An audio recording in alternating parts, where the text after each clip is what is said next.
I came here several times with my father when I was little, but stopped eating here as often after growing up. I hope the food here will be to your taste.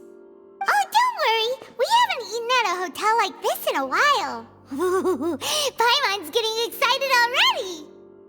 In that case, I'll go order for us first. Please wait here a moment.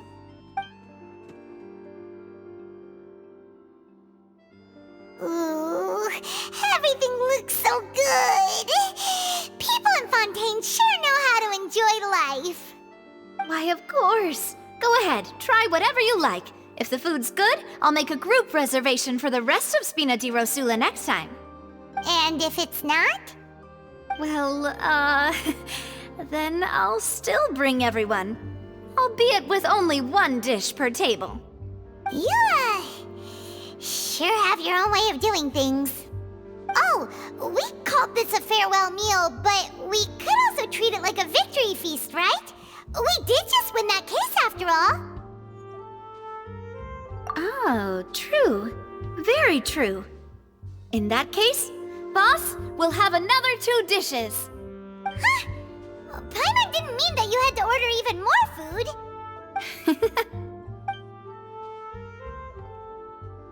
Speaking of cases, do you think that the mastermind behind the serial disappearances will get caught soon now that this has all happened? Well, we've certainly taken a big step forward, but I feel that's about it. We know that there's an organization that means to dissolve these young women, but we still don't know what they are really after. If it hadn't happened right in front of us, Paimon wouldn't have ever believed that a person could be dissolved like that. Right? Yet it was because this was such a preposterous notion that the investigation could never really move forward before. Ugh. If only that guy could have finished speaking! We were so close to hearing who was behind it. In such investigations, even the smallest step can seem like a yawning chasm if the trail of clues is cut off. To be honest, I don't have high hopes for any follow-up that the authorities might conduct. It's not that I don't have faith in their ability, it's just that a different perspective is required in some matters. It's easy to guard against and deceive a single narrow perspective. A shift in thinking is required at such times in order to produce a breakthrough, which is exactly why the Spina di Rosula exists. Those highfalutin folk are not all-knowing. That's why we exist, to seep into the cracks where filth falls through, where their watch fails them. That's the kind of problems we solve. Seems Paimon thought things were simpler than they actually are. It's all right. Well, this was supposed to be a farewell meal, so I doubt you have further interest in this business, right? Let's talk about something else. Like, what are your future plans? That's true. We didn't have a chance to speak to her after the trial ended. It didn't really seem like the right time or place to do it anyway. I see. So, your primary objective, which has been foiled so far, was to have a chat with the Hydro Archon. I've heard that there's a long line of people waiting to meet Lady Farina. I suspect you'll be waiting for quite a while, considering that you missed your chance today. Yeah, we've heard that she's super popular here in Fontaine, and that it'll be tough getting any of her time. Well, would you consider some more, unique ways? Perhaps even methods of, let's say, questionable legality? Guess that's Spina di Rosula's boss for you. Chock full of sketchy ideas. Well, what did you have in mind? Well, one way would be to infiltrate a performance troupe at the Opera House, only to abandon your act at the play's climax and ask to speak to her after the performance. I'm sure Lady Farina would be eager to see the ending, and would agree in order to finish watching the play, don't you think? Could you suggest something a little more practical? This plan seems pretty hard to pull off. We'd have to go learn how to act, and acting's really hard. All right, here's another. Find a way to conceal yourselves under her bed. Then wake her up in the dead of night and demand answers. Don't let her go back to sleep until she answers all your questions. I can personally testify that this one works. When I'm sleepy, I'll do anything as long as I can finally get some sleep. That might work, but that's not really the problem. The problem is we don't want to get ourselves arrested. Ah, valid point. I overlooked that part. I was just thinking about leveraging a person's desire for sleep. All right, no more joking around. Perhaps you could... Oh, I don't know. Cut the line when she's on a break. You did defeat her in court, clearing citizens of hers from false accusations. False accusations she had nearly upheld personally. I imagine that she feels quite ashamed about the whole thing. You mean that if we catch her while she's on a break, she might be too embarrassed to refuse? Oh, that does make some sense. Why don't we give it a try after this meal? You know, strike while the iron is hot and all. Huh? Paimon, did you drink my Fanta? Was this your drink? Sorry about that. Paimon wasn't really paying attention and the cup was right next to Paimon. Would you like to order another? No, it's fine. We're just about done here. Alright. Honestly, Paimon wouldn't recommend Fanta anyway. It tastes kind of salty and icky. Is that so? Huh. Well, in that case, we'll have to blacklist the Fanta here then. If we're all finished eating, then I'll go pay. Yeah, we're stuffed. Thanks for the treat, Navia.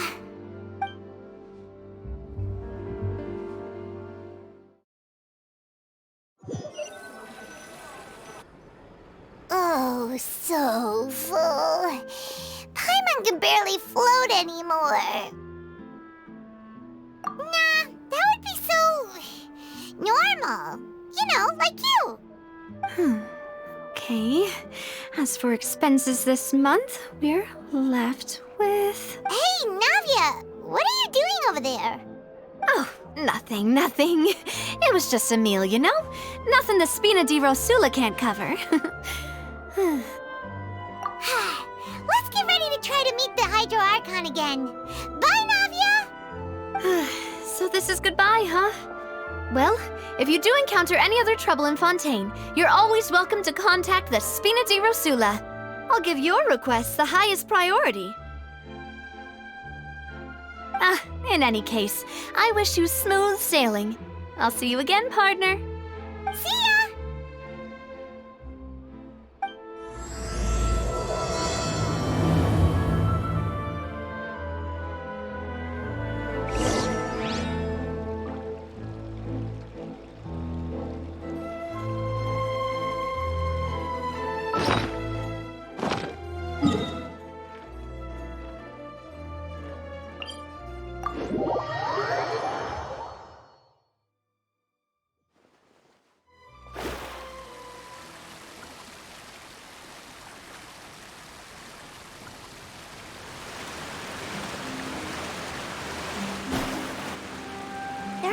People around anymore.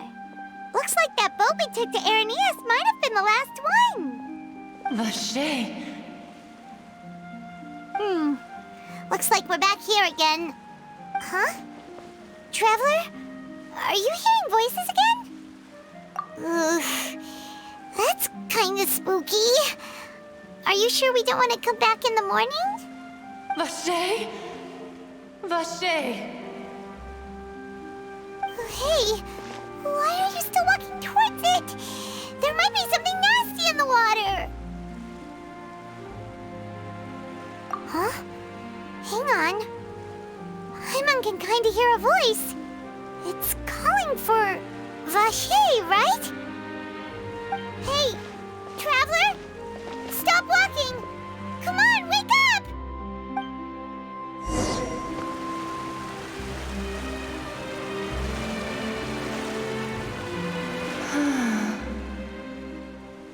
Vache, are you... my dear Vache? No, wait. You seem to be someone else. Do you know... Wait. Who am I? I'm very sorry. I fear I do not know. My memories feel like they have been washed away like a flood. So many fragments dissolved amidst the tide, never to be recovered. How much have I lost? How many things that I once held dear while on land have I since forgotten? Yes, that is what I was once. But now, I am but the consciousness of one who has lost their form. I do not know how I came to be like this either. I only vaguely remember being covered in light blue water, and then all grew dim. I also remember going to many places. I loved adventure, loved exploring places of peril. No matter where I went, Vache would go with me. I knew how dearly he loved me, and I also loved him equally as much. But now, we can no longer go back. The pain of such parting, I never knew how heavy it could be. No, our reunion no longer has any meaning. There is no way for us to create any new memories. The thought of me gives him no succor, so let it lie forgotten beneath the waters. If you meet Vache, tell him not to look for me. Tell him to move on. That is the only thing I still remember. Perhaps that is so. As I was submerged in the waters, losing consciousness, I saw Vache above the surface. His eyes were filled with such sorrow, such longing. If only I could have comforted him, told him that I did not suffer. Indeed, is that what you call it? Dissolving? If anything, I consider it a form of release. It was a state of neither fear nor frenzy, with only an endless peace, like the water's still surface. I could also liken it to being a thirsty person who drinks water for the first time, and only then sees how they have lived for so long in a world of endless want and anxiety. I think I hear your companion. It's time for you to go, I think. Farewell, then. I am glad that you were able to sense my presence. Remember, if you see Vache, tell him not to seek me out any longer.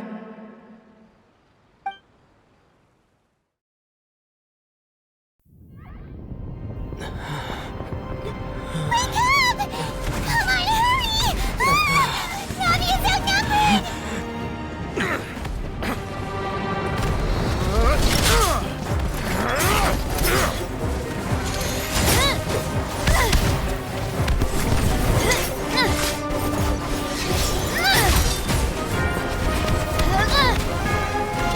Demoiselle, look out!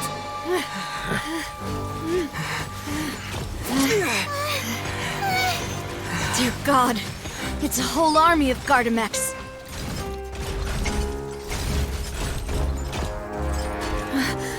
Chlorand?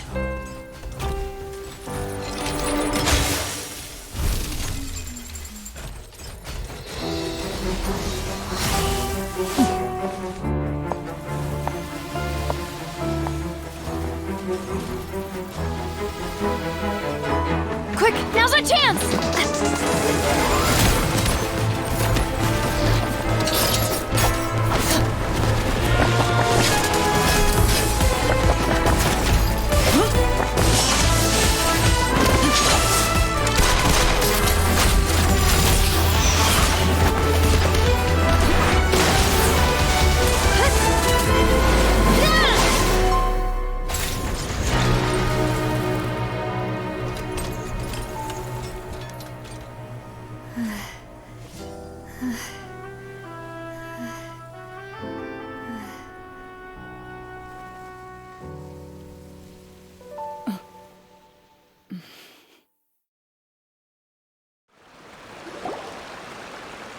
should thank you for lending us your sword there, Clorand. But before I do so, could you explain how you managed to show up here? I followed you. It seemed to me that danger has followed you more closely as of late. I believe that following someone without their knowledge is actually called stalking, is it not?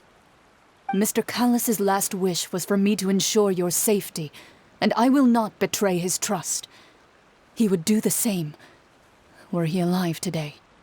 Do not speak of my father! Sorry, demoiselle. I was not strong enough. Thank you for your aid, Miss Clorand, but do keep an eye out for your manner of speech. I believe we all wish to avoid unnecessary emotional harm. Sorry, I did not consider your feelings. Whatever. What else do you know? How did you come to the conclusion that I'd be in grave danger? I doubt I know much more than you, but I believe that the mastermind behind the serial disappearances is very powerful. Your performance tonight will almost certainly attract their attention. I'm sure they've known about me. To be honest, I'm shocked it's taken them this long to act against me. And what about these Gardamex? I thought only those associated with the Maison Gardiennage could control them. None of these mecha have serial numbers.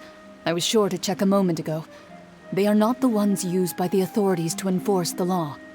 I can only conclude that some powerful or wealthy party must have obtained them via illegal means, deploying them as a private force of sorts.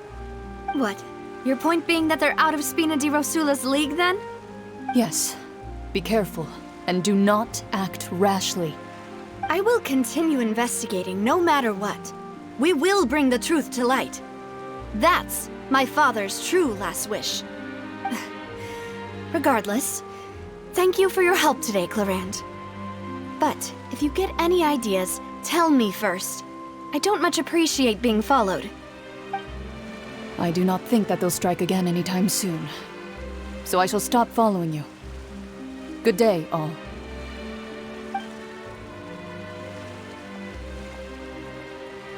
Right. I suppose that's the best news we've gotten today. Demoiselle, I believe that Miss Clorand was being sincere with you. If we tried, we could attempt to thaw relations a little.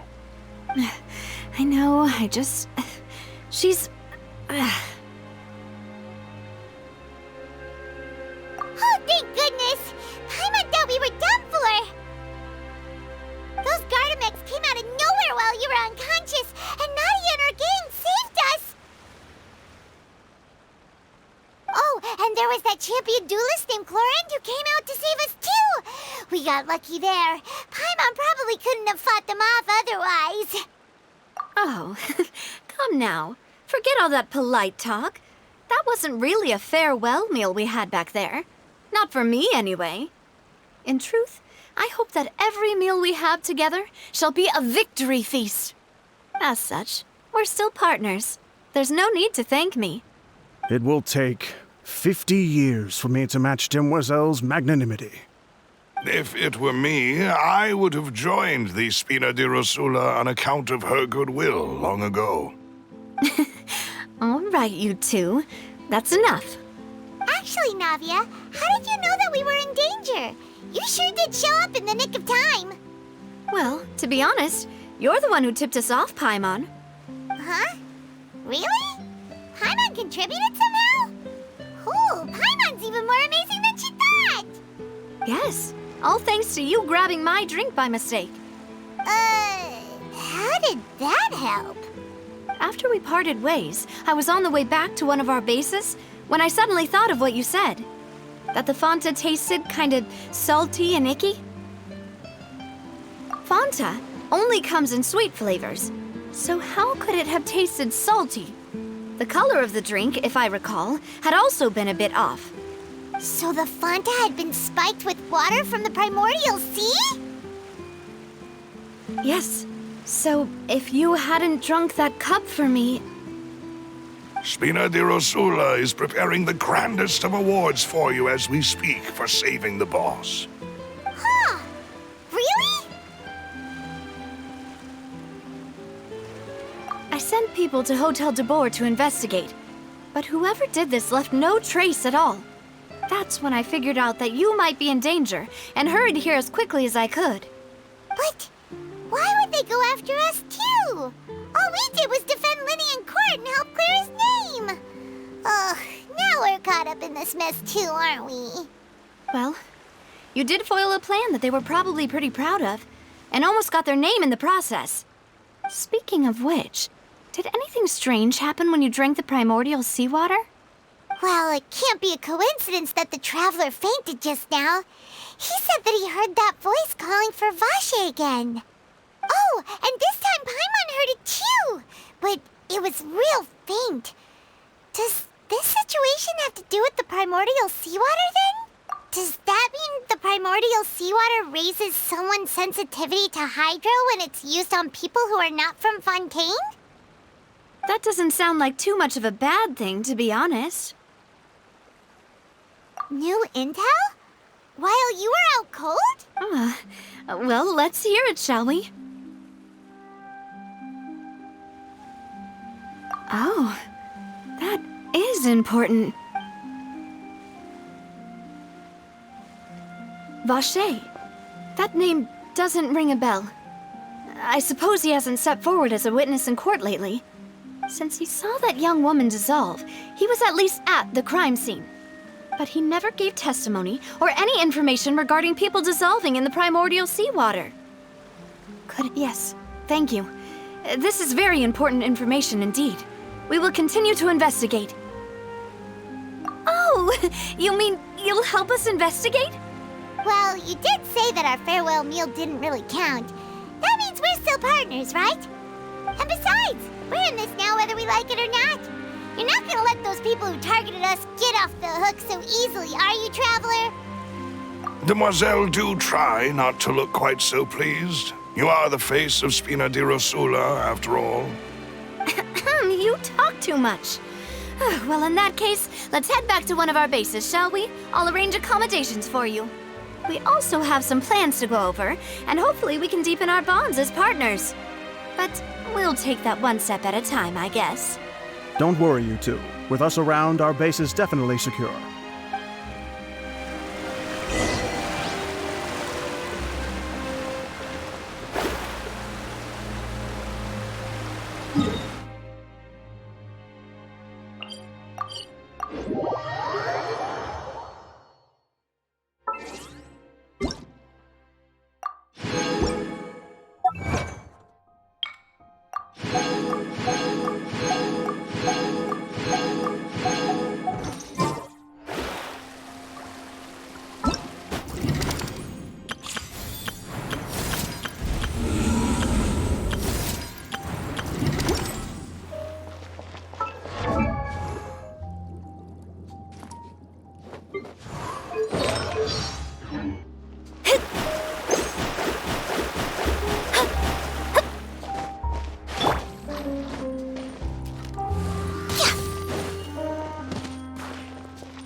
It's right up ahead, but let's make sure we weren't followed first.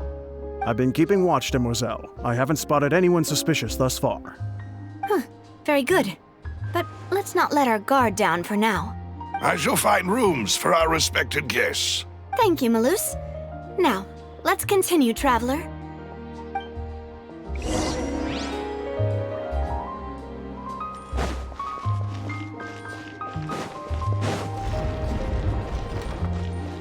We're way behind schedule.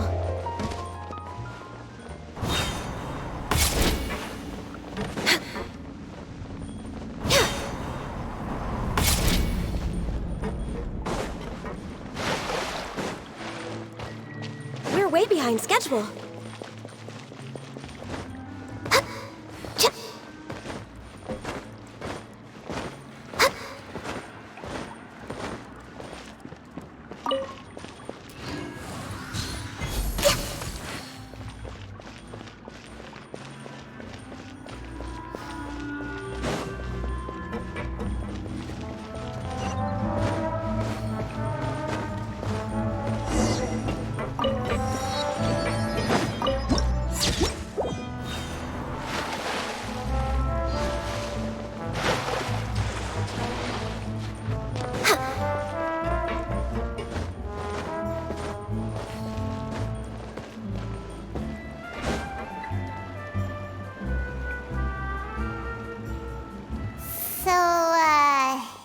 is your base?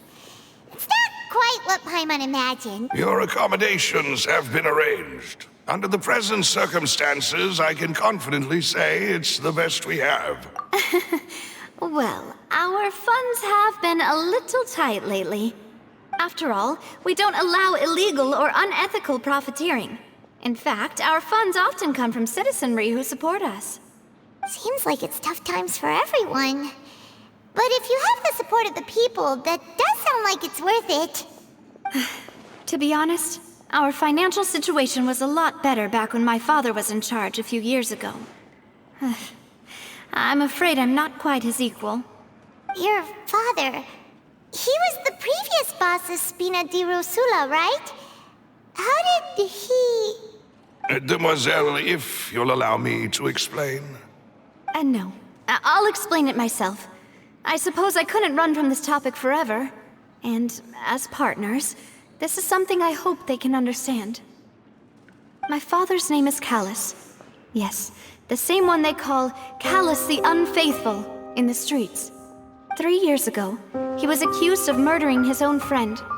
But he chose a duel to defend his honor instead of standing trial. He died in the duelist's ring. Oh no.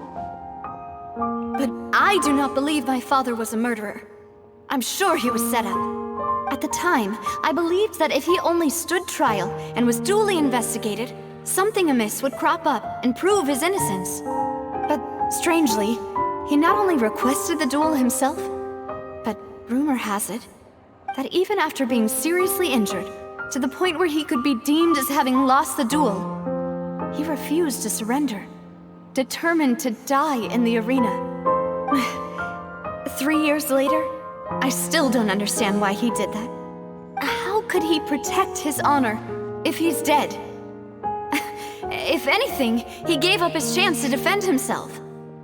The closest piece of info I have is that my father had been investigating the serial disappearances case at the time of his death. Ah, so that's why you're so determined to get to the bottom of that case. That's right. I've also tried to investigate the murder my father was implicated in, but I haven't found a single new clue in my countless reviews of the investigation records. However, I believe that if the murder case is related to those behind the disappearances, they must know something. I must know what really happened. Was my father coerced? Framed? Even if he really did kill his friend, I must get to the truth. If only he'd been more open with me when he was still alive. He even hid the fact that my mother died due to complications when giving birth to me. And now, here I am investigating his death. You really are a handful, aren't you, Papa?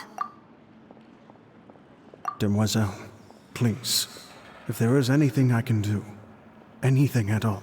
I also will never believe that Master Callus murdered anyone. There are none whom I respect more than the two of you, Demoiselle. Master Callus did so much good in life, yet all it took was one murder case for him to be dubbed Callus the Unfaithful. Even our supporters decreased greatly due to that incident, hence our strained finances at present. Wait, if Callus was such a good man, wouldn't people at least be a little suspicious when he was accused? No. Perhaps people just revel in that kind of drama. It's not something exclusive to people from Fontaine, really. Everyone's like that. People love watching the evil turn over a new leaf, but they also enjoy watching good people fall into an abyss from one slip-up just as much. But how could... never mind. If Callus was really falsely accused, we have to find the truth. He didn't deserve to have that happen to him. There is one other thing. Master Callus's opponent in the duel was Ms. Clorand. Oh, her? Well, then, isn't that as good as saying that she was the one who killed him? Yeah, that's not the sort of thing that you can just let go and move on from. Ms. Clorand has always placed great emphasis on the honorable nature of the duel. If her opponent doesn't yield, she will not stop either. She knew Master Callus beforehand and greatly respected him, but seeing how he was resolute in the arena, there was only ever one choice she could have made. It's not that I don't understand her at all, but I just can't deal with this yet. Don't worry, Navia. Paimon knows how you feel. You don't have to force yourself to do that. Afterward, Miss Cloran told us that at the start of the duel, Master Callus requested that she ensure Demoiselle Navia's safety. Yes, that is our understanding as well. Oh, Papa. What madness drove you to ask the person who killed you to take care of me? All right, anyway, that's the information I wanted to share with you. Even if it did sound like I was just complaining towards the end. Thanks. You two should go and rest. This was quite a day after all. Yeah. Paimon's beat. Please, relax and get some sleep. We will ensure you rest soundly.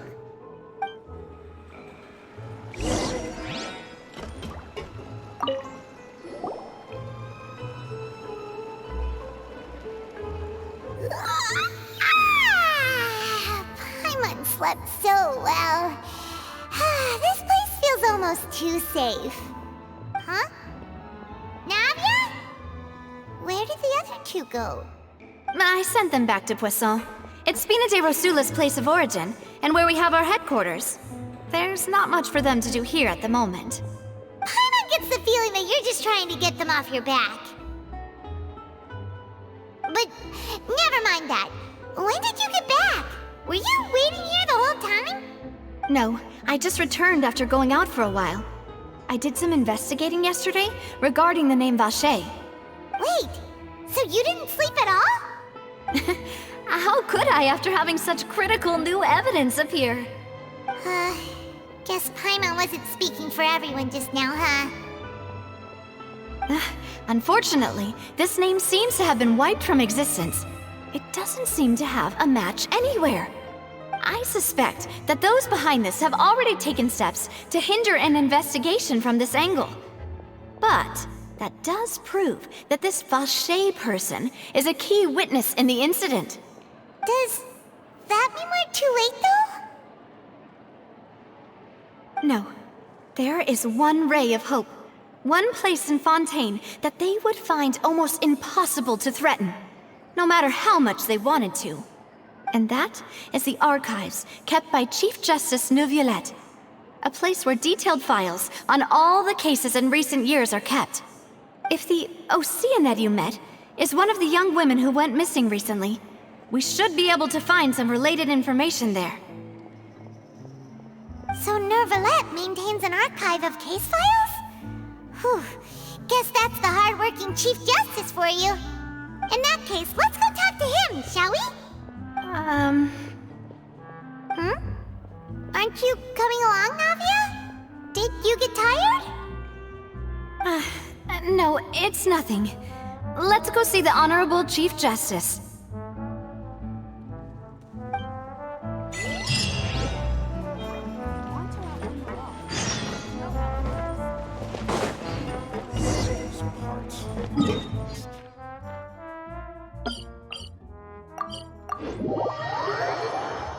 The Palais is right up ahead.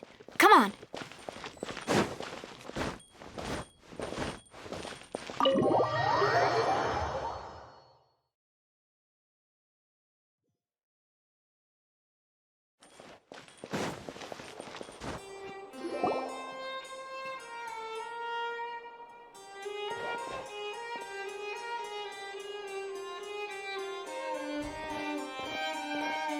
Halt! Please state your business here. The Chief Justice is presently occupied with official matters.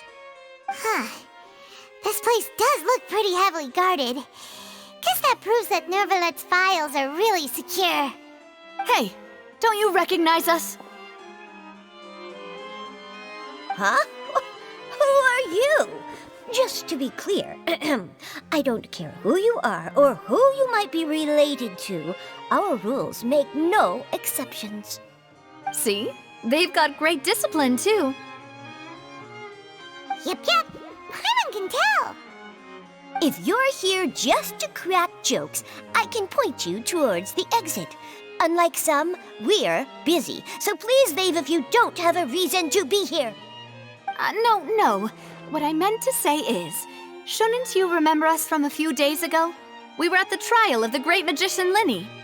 Oh, yes, I remember. I read about it in the Steambird. You must be Linny's attorneys. It's all coming back to me now.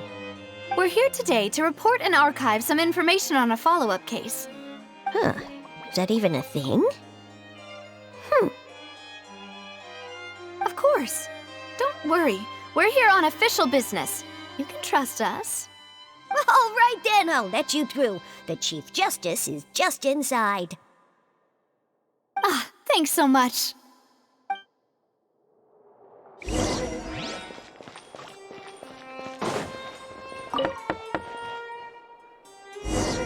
Please come in.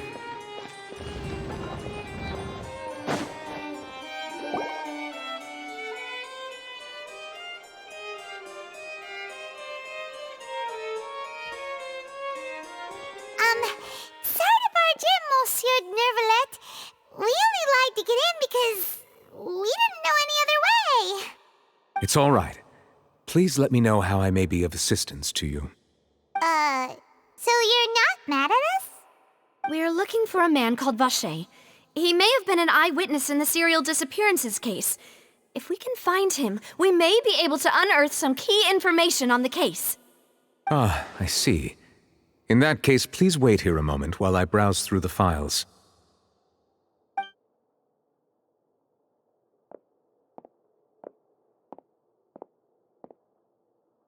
Who knew that Nervalet would be so easy to talk to?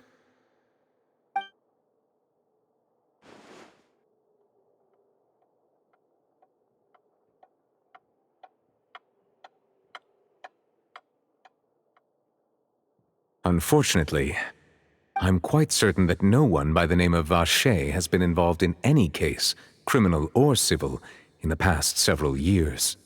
There are no records of him either in the files or in my memory. Traveler, what if it was really just a dream? Is that so? All right then. Thank you so much, Monsieur Neuvillette. We'll take our leave now. Ahem.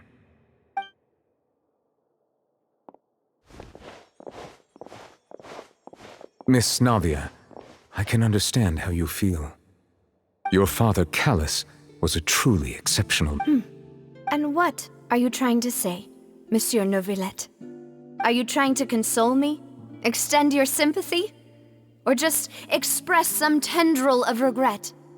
No. You are not trying to do any of that. I can hear it in your voice. There's no emotion behind your words. You only said those things because you felt like you should. It's just like last time. After my father took his place in the duelist ring, I pushed through the guards to talk to you as a last resort. You even told me then that you thought there was something fishy with the case, yet you still allowed the duel to go ahead. In your eyes, the value of a human life is nothing compared to those cold laws you hold so dear. If you truly regret my father's death, then why didn't you call a stop to the duel? Why didn't you give me the power to stop him from throwing his life away? Why did you just let him die, despised and hated by all? Everything was hanging on a thread at that moment. Just the tiniest effort could have changed everything. There are still so many things I never got to tell him. So many questions he still owes me answers to. If you really have no heart, then just look me in the eyes. I, Navia, will show you the true meaning of regret. I'm sorry, Miss Navia. You and my father are truly alike. You keep all kinds of things in your heart and never say a word to anyone. It's not so much that you can't feel, but that you would never express anything. Oh well, In any case, everyone already knows full well the apathy of the Chief Justice. My apologies for taking my emotions out on you, Monsieur Chief Justice. Let's go, Traveler and Paimon.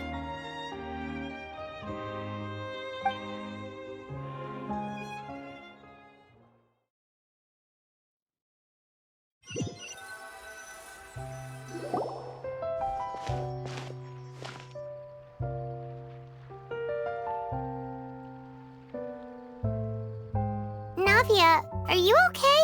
I'm fine. Rain. It's raining. You're right. Wasn't it still sunny when we went into the building? And there shouldn't be any active trials today. How strange. Now that I think of it, on the day my father was convicted of murder, it was also raining. What is it? Did you think of something? Yeah, he was outside. It was uncovered and the rain could fall there. Why? Do you think the rain could have affected the crime scene? That thought has occurred to us before. We've even expanded the search area to try to account for that, but didn't find anything of value. Oh? Wait. You don't mean... So you're saying that the true murderer could have been turned into water and then got washed away with the rain?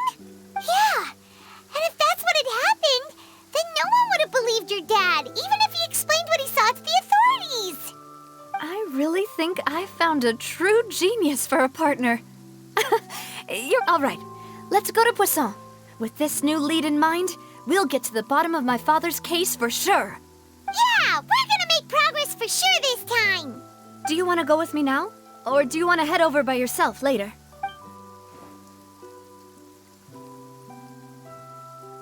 Great.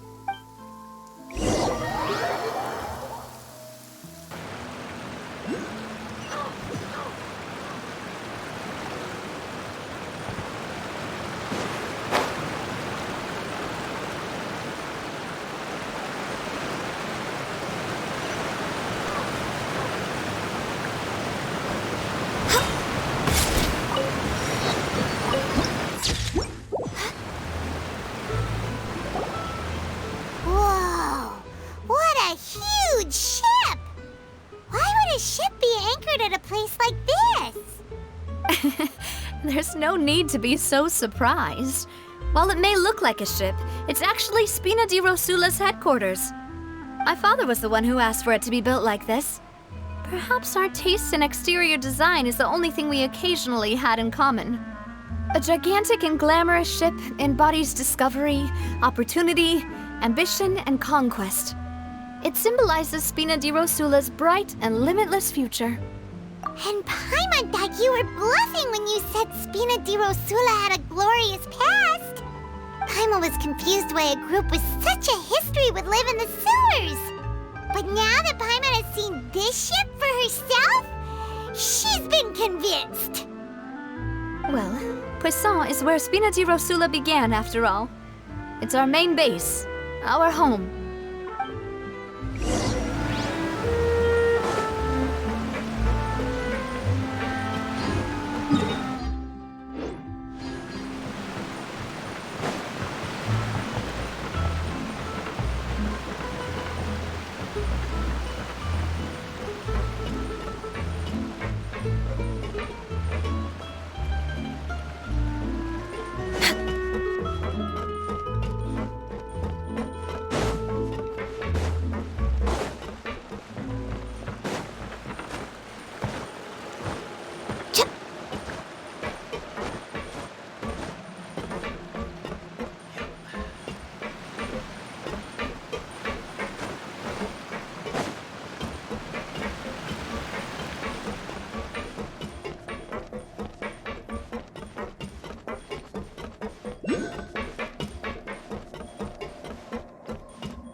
Malouse, we're back! Apologies for the wait, demoiselle, and our most important partners. You said before that you still had some business at the court. What brings you back to Poisson so quickly? About that. it's because my partner here reminded me of something really important. You see, what if my father's case had something to do with water from the primordial sea? You still remember, right, Balus? On that night, it was raining? Yes, the case was quite similar to that of Mr. Linney's. Both were what you'd call impossible murders. Could you tell us a bit more about what happened before? Yeah, of course. Many years ago, something called synth began to gain popularity in Poisson. At a glance, it was a kind of drink that could excite your mood and produce many pleasant hallucinations. Wait! Didn't that guard guy who turned into water also mention that the primordial water could be used to produce some kind of potion? Yes, he did. Considering what we know now, it's almost certain that synth is created using water from the primordial sea. If you drink synth for an extended amount of time, you'll suffer many side effects, such as losing the ability to focus or control your emotions. And if you were to stop drinking it completely, you'll experience flashes of paranoia and anxiety while lacking energy to do anything. It's an extremely dangerous substance. As he oversaw Poisson, my father was compelled to put a stop to synth abuse and called for a complete ban of it. Boss's uncompromising attitude incurred the synth vendor's wrath, but no matter how much they threatened or bribed him, he refused to yield. Not only that, Boss became determined to find the mastermind behind the synth operation and put an end to the problem once and for all. Yes, but the enemy was very cunning.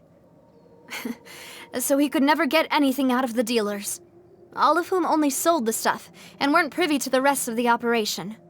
Recognizing that, my father decided to contact the dealers in secret and cultivate personal relationships with them. Finally, he was able to convince someone to become his informant. The man's name was Jacques. He felt greatly ashamed about his work after seeing many families destroyed by synth abuse. That night, my father hosted a banquet at his countryside estate. He planned to meet up and exchange information with Jacques over some food. But then, we heard 2 gunshots from the courtyard. We raced to the scene and found my father, still holding a gun, and Jacques, who was already dead on the ground. Huh? How did that happen? Aren't they on the same side? Sounds just like Lenny's case, doesn't it? In both cases, the culprit seemed obvious, but neither appeared to have any motive at all. Looking back on it, though, I now believe the most important clue was something we all overlooked at the time. There were pieces of clothing left at the scene. Precisely. It's all thanks to you that I made the connection now. Back then, we all just thought they were some costumes that Jacques used to disguise himself at the banquet. But, considering it now, it's almost certain that they belong to a third person at the scene. With one extra person, we'll also need to reconsider why the 2 shots were fired. You're right. We still don't know what happened. But my intuition tells me that we're on the right track to figuring it all out. I'm finally headed towards the truth. Jacques was an empathetic man who was infinitely remorseful for his past actions. It's unlikely that he turned on Boss with 0 warning. I think this third person is probably the key to the full truth. On that note, however, even though this will not please you, demoiselle, as your and your father's butler, I must still offer a word of warning. Our opponent is insidious and cruel. They are extremely difficult to deal with, and Boss has already lost his life trying to bring them to justice. Even though Spina de Rosula has lost most of its former glory, Poisson has welcomed a new time of peace, and we have been allowed to live out our lives. There is no need to follow your father's path. It would be both wise and in line with Boss's wishes to step back and give up on the case. If that's indeed what he wished for, then he should have told me that himself. Was I not the closest person to him? And yet, I was the one most kept in the dark. What was the point of him dying without sharing any of the secrets he knew?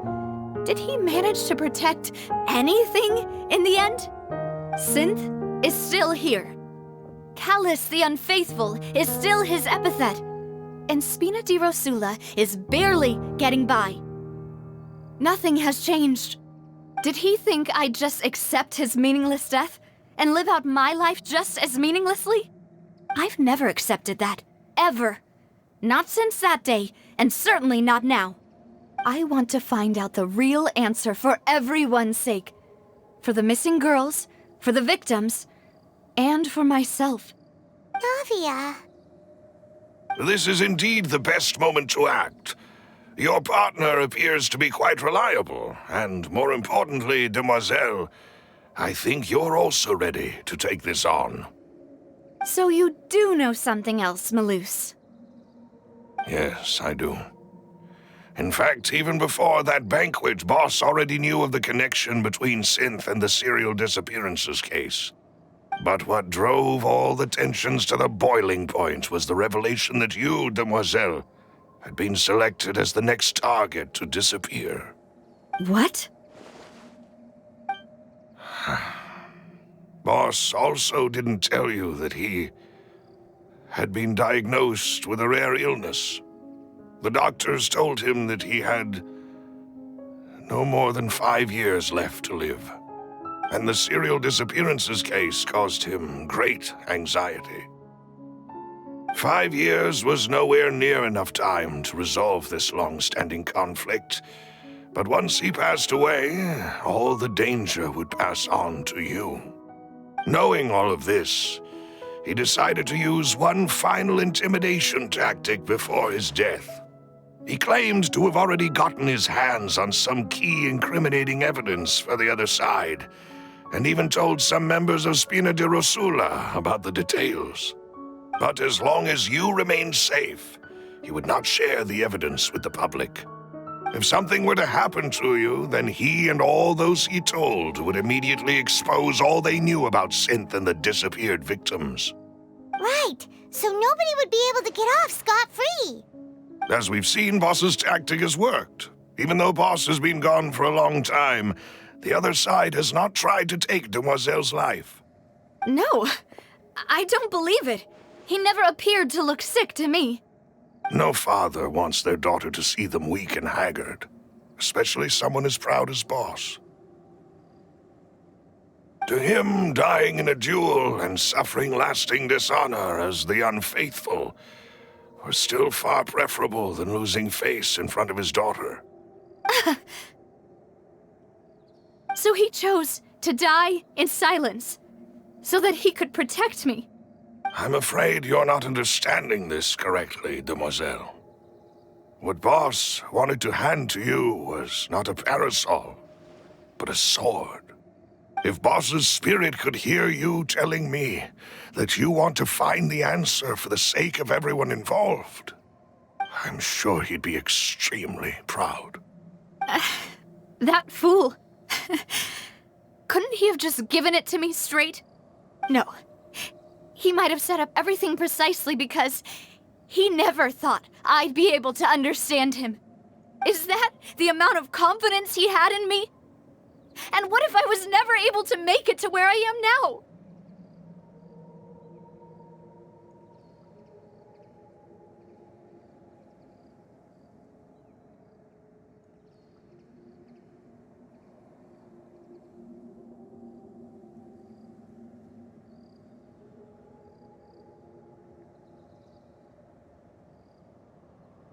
Yeah. I suppose that's true. With the way he'd set things up, if I had wanted, I could have just lived out my life without a care in the world. But thankfully, he rarely talked to me about complex matters, and thus understood little of me as a person. In this case, he really didn't need to give me an easy way out. Malus, what was the key evidence that he shared with you? It's the location where Synth is produced. Essentially, it's the enemy's headquarters. When he was threatening the enemy, Boss didn't share the specifics of the incriminating evidence he found. But if you want to use it against the enemy, you'll still have to take several things into consideration. Why? If we know where the place is, can't we just go storming in? You mustn't forget that we're fighting against a mysterious and dangerous organization that's been in operation for decades. There's no telling what might be lying in wait at their headquarters.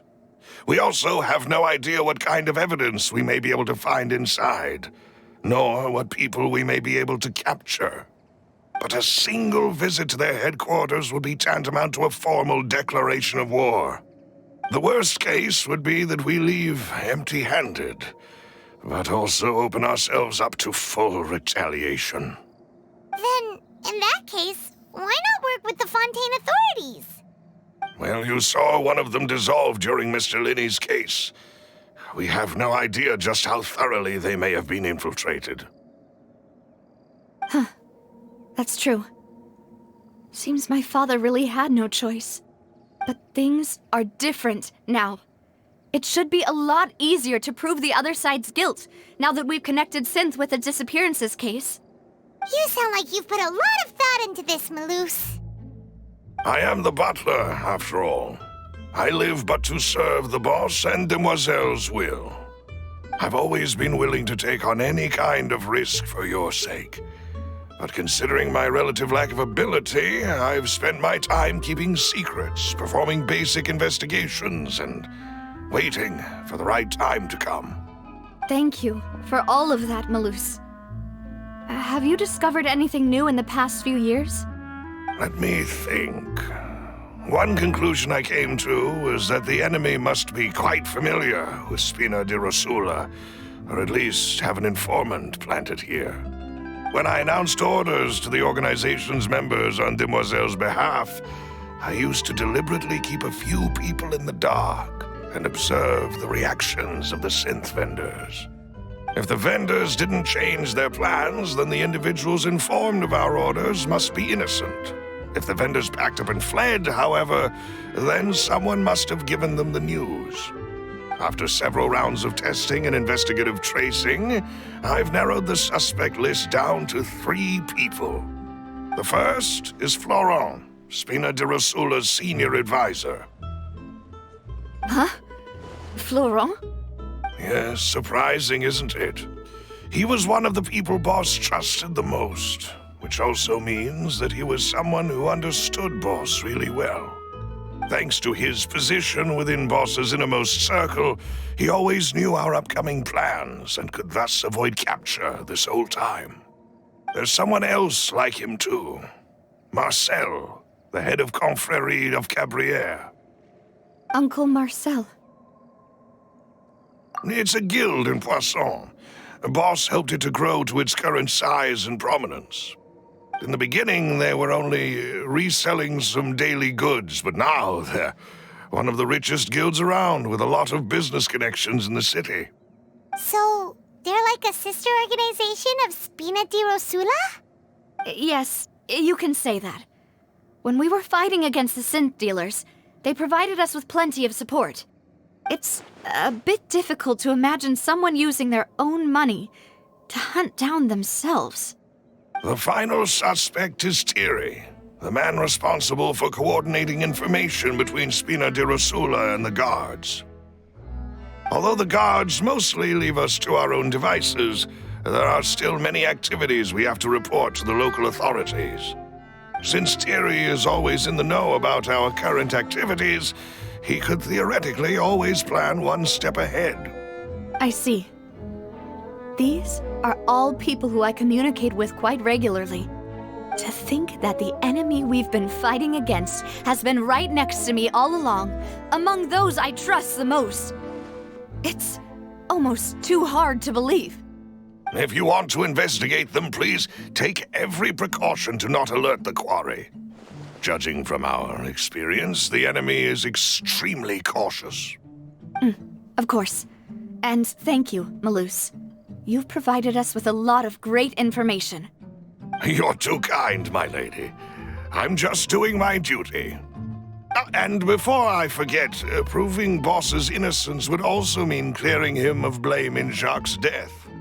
After that incident, Jacques' wife and daughter were taken into the Spina's care. They still live in Poisson today. If it might help, you could also pay them a visit. I can make the necessary arrangements.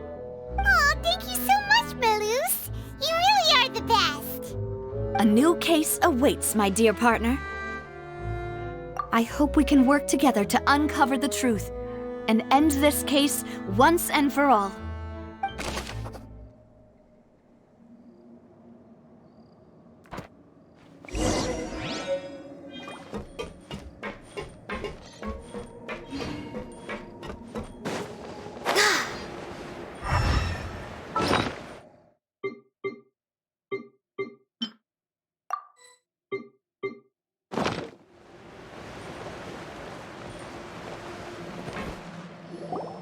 It is settled, then. Please excuse me, and enjoy your conversation at your leisure. Thank you for arranging everything for us, Malus. Excuse me, miss.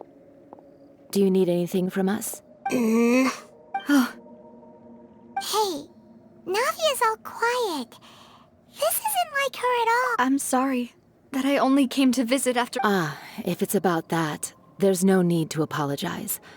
After my husband died, Spina di Rusula sent us a lot of more— But aren't all of those things nothing compared to the loss of Jacques? I can understand the kind of pain that comes with losing a father so needlessly. You don't understand at all. I didn't know how to face you, because I didn't know what I could possibly bring as a consolation gift. I know only the full truth could bring closure to you, and to all of us. I'm sorry.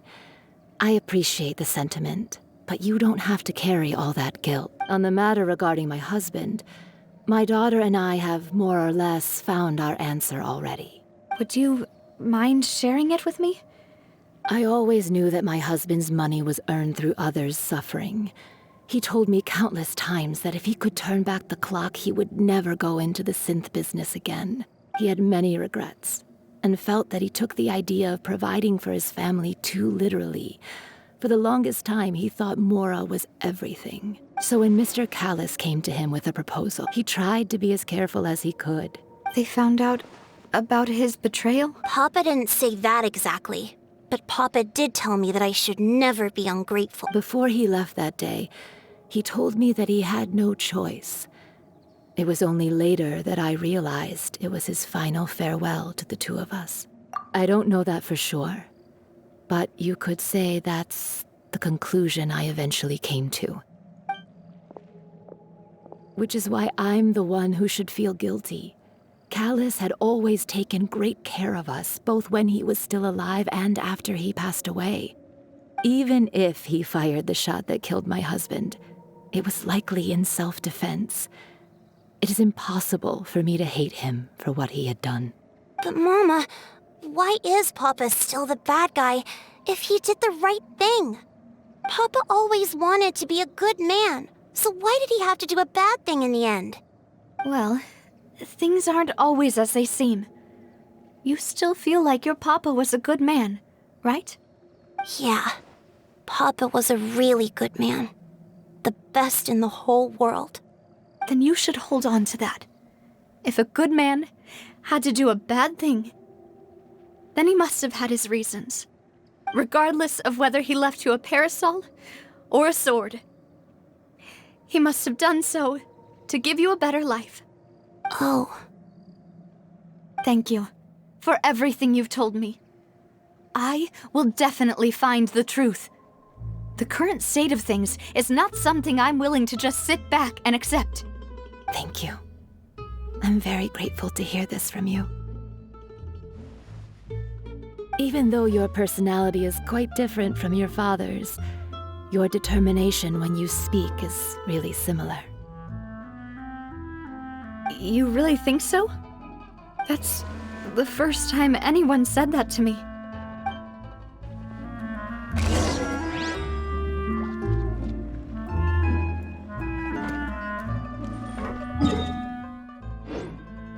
Are you okay, Navia? I'm fine. Don't worry. Let's investigate the 3 suspects next. Laurent should be nearby, and we should be able to find Thierry and... Greetings, boss. How may I be of assistance today? I'm sure you've heard about what happened at the Opera House. Someone got turned into water right in front of us. Yeah, I've heard. With something that dramatic, I'm sure journalists will milk it for all it's worth. And it'll be all the talk for the next several weeks. It also reminded me, on the day that the incident happened with my father, it was raining outside, and we found some clothes left at the scene. After my partner here put the dots together for me, I feel like we should try to reopen his case. Can you do me a favor and try to recall what happened that night? Let me think. Mr. Callus was feeling pretty upbeat that day. So he was drinking and bantering away with us at the table. After that, he told us that he wanted to go get some fresh air. So we let him go without thinking much of it. Who knew that we would hear 2 gunshots ring out right after? My first reaction was that Mr. Callus's life was in danger. So I grabbed my holster and made a mad dash toward the scene. But when I got there, it was already too late. Mr. Callus was standing over a dead body with a gun in his hands. All we could do was look back and forth at each other, not knowing what to say. So you also remember 2 gunshots then? Indeed. The guards said that the first shot didn't hit anyone, while the second killed Jacques. But I've never really bought that explanation. Reason being, Mr. Callus had left his gun on the table. I even made sure to confirm that before running to the scene. But according to the guards, that doesn't mean he couldn't have had other guns on his person. About the clothes left at the scene that you mentioned, do you think there was a third person there who was turned into water? At least from our perspective, my father had no reason to kill, so he would also have no reason to bring an extra gun with him. The gun he was holding probably belonged to Jacques, or a third person on the scene. Yeah, that makes a lot of sense. So you're saying Mr. Callus ended up with the gun because he seized it from one of the other guys? But hold on. If that's what had happened, then why didn't he share the truth with any of us? He didn't even want to face the Oratrice machine, and chose instead to prove his honor in a duel. Did he lose all faith in the courts after seeing someone dissolve right in front of his eyes? About that, Malus told me a thing or two. So, I think I can understand why he committed to the duel. I'll tell you everything once the whole truth has been revealed. I understand. Then I'll leave Mr. Callus's honor in your hands, boss. And if I may just say one more thing, the whole Callus the Unfaithful epithet has been a thorn in my side since the day it was invented. Many people have laughed at me for still calling him Mr. Callus, even after so many years have passed. But it was Mr. Callus's trust that allowed me to rise through the ranks of Spina di Rosula and live the life I lead today. No matter what others might say, he'll always be the man I respect the most. And he'll always be my boss. Don't worry. I will definitely find the truth. You and all our other comrades at the Spina deserve to know the truth as well.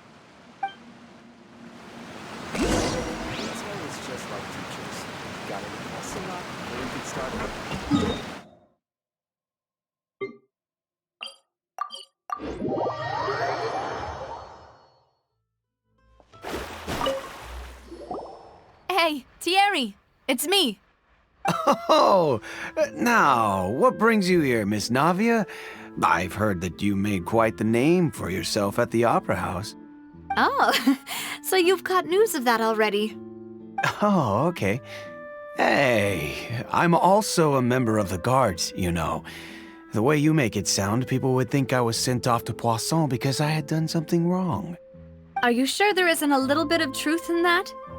Under normal circumstances, shouldn't you have been called back to the city already? I mean, where I work is really up to me. Let's just say I enjoy the ambiance of Poisson.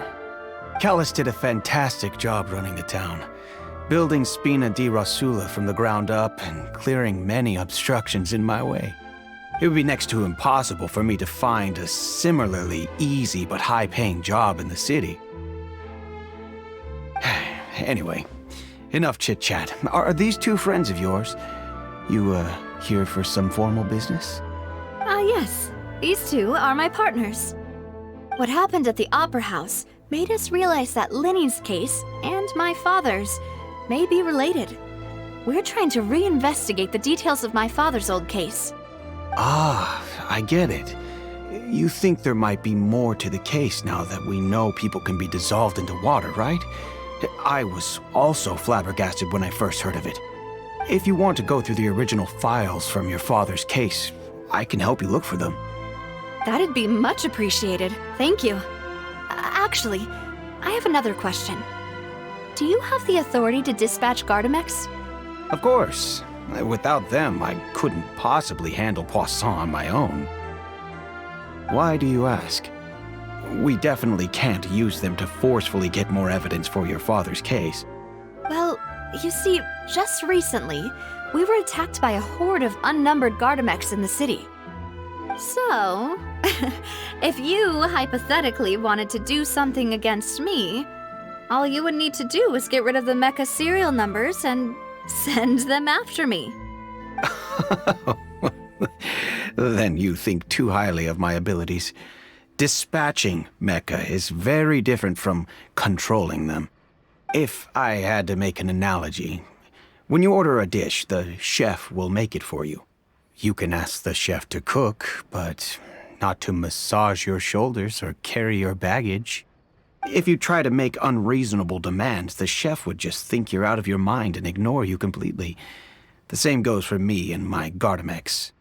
Removing a serial number is also not as easy as you might think. There are a lot of complex steps to it, and it's almost impossible to keep it a secret. So I can promise you, those mecha were definitely private units. They're certainly not cheap. So, whoever their owner is must be super rich, powerful, or both. Now that you mention it, though, being in the synth business would definitely be profitable enough to afford this. Oh, then you're officially in the clear, Thierry. Oh, well, thank you for the vote of confidence, Navia. Jokes aside, I'd like to wish you all the best with your investigation. I'll be staying in the city for a little while, so just come find me if you need any support from the guards.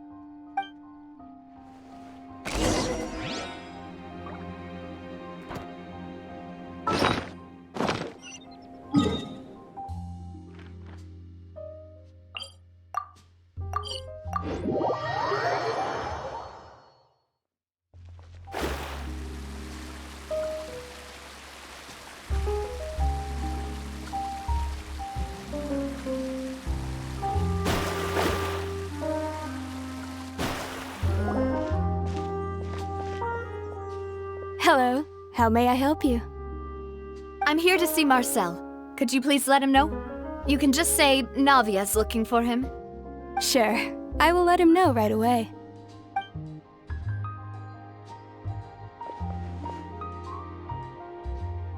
Navia, hello. Sorry to keep you waiting. I'm not as young as I used to be, so my legs are giving out a bit. Oh, it's all right, Uncle Marcel. There's no need to stress. I just wanted to talk to you briefly about what happened in the Opera House. I'm sure you saw everything too, right? Yes, I've never seen anything so strange. Oh, you were at the Opera House too? That's right. I went there with Navia to see the magic show. Who knew it would turn into a whole murder mystery? I also witnessed your marvelous sleuthing work. Quite impressive. To beat the Hydro Archon at her own game on her own turf, I can already imagine everyone in Fontaine discussing your exploits over a few glasses of wine. Oh, Paimon doesn't want to become the talk of drunkards. Apologies. It's just how Fontaine is as a nation. Everyone loves drama and theatrics. Uncle Marcel, you've also noticed that other thing, right? The fact that humans can dissolve in water? Yes, I was reminded of your father's case right away. Is that what you're investigating now? Exactly. I still don't have much solid proof, but I can sense that the other side has already begun to act. Oh, and what makes you say that? We were attacked on Araneus by some unnumbered Gardamex. And there was also an attempt to get me to drink water from the primordial sea. If not for the vigilance of my partner, I probably wouldn't even be here talking to you right now. Oh, you're giving us too much credit. Wasn't it you who protected us? Alas, it seems things are heating up again. The peace that Callus sought so dearly will soon become a thing of the past. But rest assured, Navia, Poisson will always remain a safe haven for you. If you're scared, you can always return there. If anyone dares to lay their hands on you there, the Confrérie of Cabrières will use its funds to the last Mora to bring them to justice. Thank you, Uncle Marcel. But I don't intend to go into hiding. I'm going to strike while the iron's hot. Do you have any new thoughts on my father's case? About that. Sorry, my age is catching up with me, so it'll take me a while to recall my memory. The Confrérie was responsible for that banquet, so I was out and about the whole time making sure things were running smoothly. I didn't even have the time to drink with the guests. Then I heard the sound of a gunshot, and the rest was history. Oh, it's okay. No need to push yourself. We'll ask around some more, see if there are any valuable clues elsewhere. Sounds good. Just let me know if you ever need Mora. All my wealth comes from Callus's patronage and support. I'll spend however much it takes to clear his name.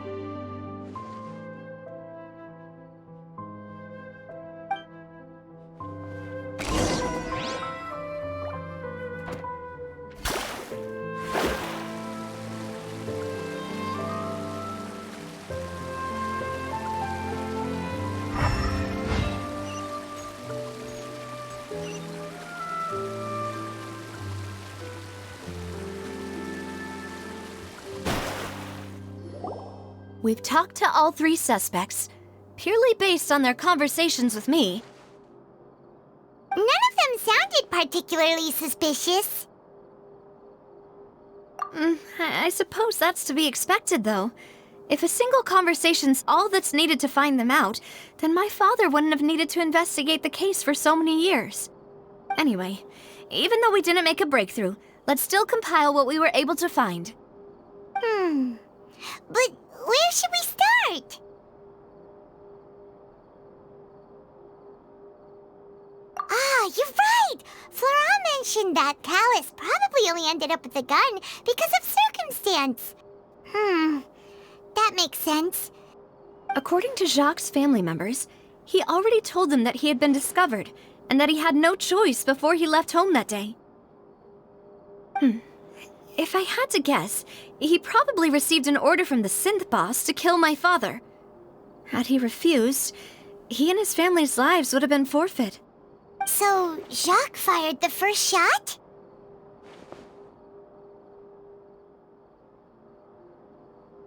Oh?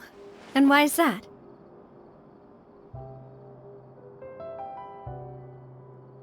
Ooh, that's a good point.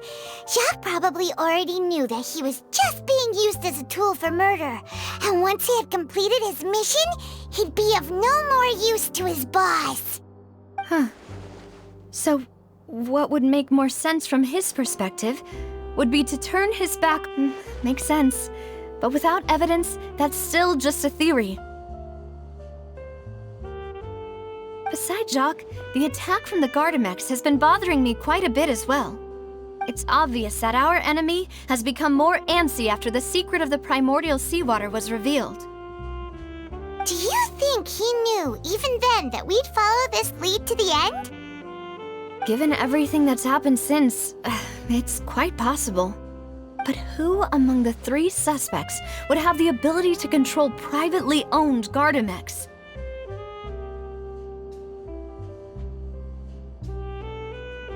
Thierry, you say? It is, but I did. Yeah, Had he actually... If the mecha were taken from the guards, it should be pretty easy to find out when and how that happened.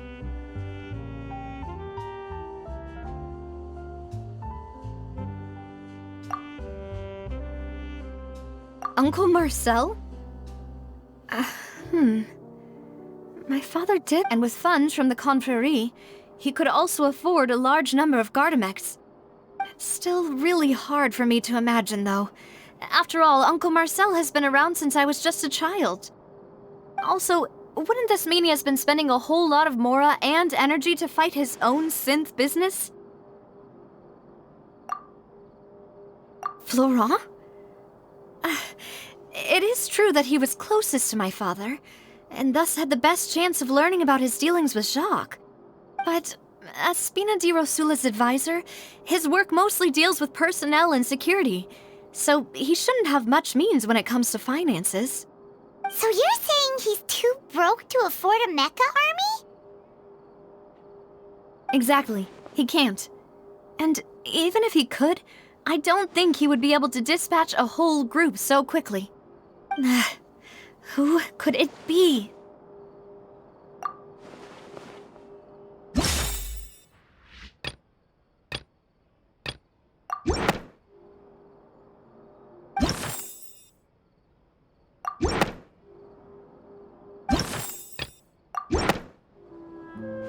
You know, if you think everything through, Uncle Marcel is indeed the most suspicious of them all. Could we be missing other suspects? Malus didn't know about the people turning into water thing when he narrowed it down to these three, did he? Malus has always been very reliable, and his judgment of others' trustworthiness has been fair and well considered. When he laid out his case for the three, the rationale he gave me made a lot of sense as well. The suspect is knowledgeable about the Spina's internal affairs, has the means to dispatch Mecha to assassinate us, and possesses significant intellect and foresight. Even if I don't want to believe it, I'm starting to see how things could all tie back to Uncle Marcel.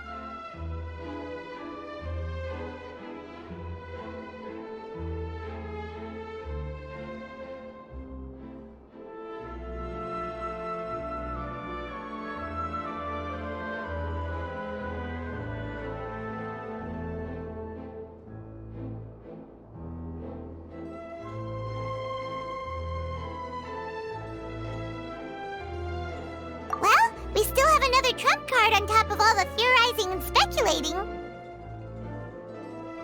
Yes, Malus did say that charging straight in there would be extremely risky. But we don't have any other options right now. We need far more solid proof before we can hope to go charging in on our enemy. Navia, here you are. Oh, I've been looking for you. Huh? Aren't you the guy from the guards? Did something happen? Yeah. News came from Irenaeus just after you left. We've got another trial on our hands. Wasn't that place built specifically for holding trials? What's so newsworthy about this one? I know. But they said the person they're putting on trial is a Fatui harbinger called Tartaglia. What? Is that someone you know? Yeah, we know him. Maybe even a little too well. Well, he's been accused of being the true culprit behind the serial disappearances case.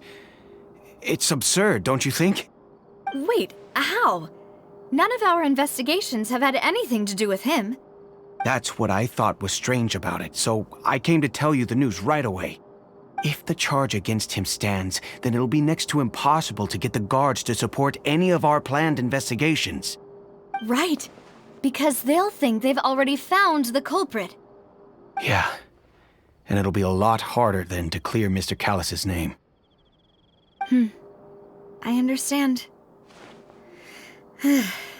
Well, partner, what do you think we should do? We still haven't found any conclusive evidence. Huh?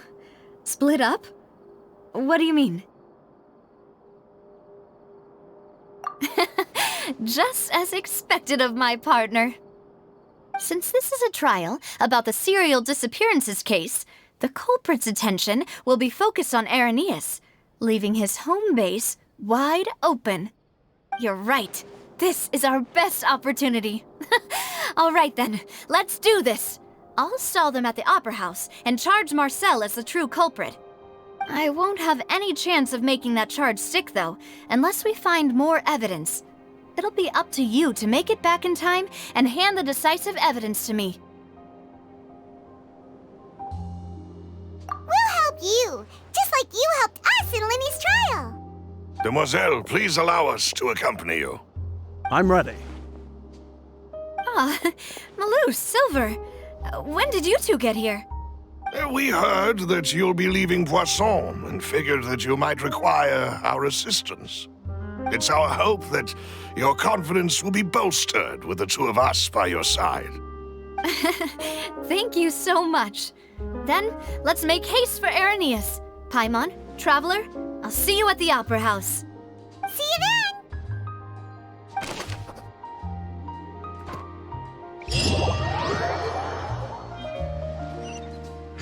Now that Navia has set out for Irenaeus, we should also get going. The location has already been marked on the map, so let's head over. Huh. According to Malus's info, the synth production base is underwater. Let's go and try to find the entrance.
Huh.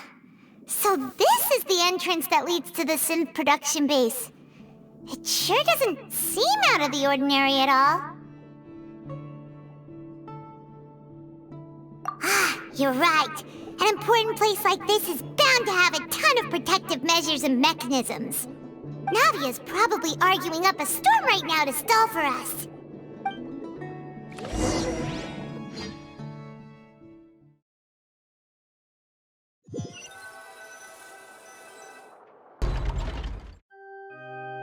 It would appear that I must repeat my question again, Mr. Tartaglia. Do you accept the charge that you are the true culprit behind the serial disappearances case? To be perfectly honest, I don't understand your country's complicated court system, or the reason why I'm being charged with something I've never even heard of. However, I did hear that people who have been charged can choose to participate in a duel to clear their name. Is that right? In which case, as long as I accept the charge, I can have an all-out fight with that champion duelist Clorend, right? I've got to admit, that's one of the most enticing offers I've ever received. When I privately sparred with her last time, she was obviously holding back. Real disappointing. Hey! Don't you understand? You're currently the prime suspect for a major case. This isn't the place for you to be looking for fights. Oh? Sounds like the Hydro Archon wants to lecture me on the ways of the Opera House. Then why don't you duel me too? I'm the kind of student that learns best in the heat of battle. No. That's what I meant. Alas, it would appear that communication with the defendant is going poorly, and we have made very little progress. In that case, let me explain everything from the very beginning again. The goal of this trial is to determine the culprit behind the serial disappearances case. That case had nothing to do with him! You've got the wrong man! Huh? What's going on? Why is she interjecting again? I told you it couldn't be one of the Fatui harbingers. Miss Navia, this is the second time you've interrupted the court proceedings. I only tolerated your behavior last time because you were able to provide the court with a key eyewitness. But that was an exception rather than standard court protocol. I can very well charge you with contempt of court for your interjections. Oh, please. Did you ever think I had any respect for this place's pointless theatrics? We can put that discussion aside for now. I'm not here to argue with you. I'm here to charge the true culprit behind the serial disappearances case. And if my charges prove true, then Tartaglia here will be proven innocent by default, correct? Oh, a young lady has charged in and offered to clear my name. How fascinating. Well, I'd gotten half bored to death by all these rules and procedures anyway, so I'll take you up on that offer. So, Your Honor, is there nothing else for me to do now? You may take a seat for now in the audience, but that doesn't mean the suspicions against you have been lifted. Now then, Miss Navia, who is the person you would like to charge instead? That person is...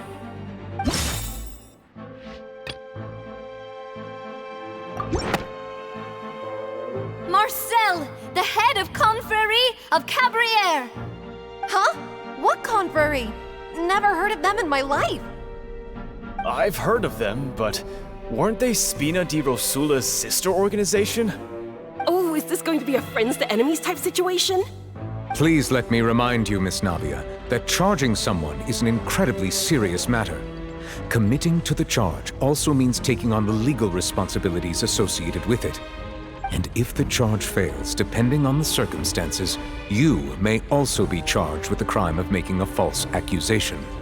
Knowing this, do you still wish to charge this man? Yes, I do. In that case, I declare the charge to be valid.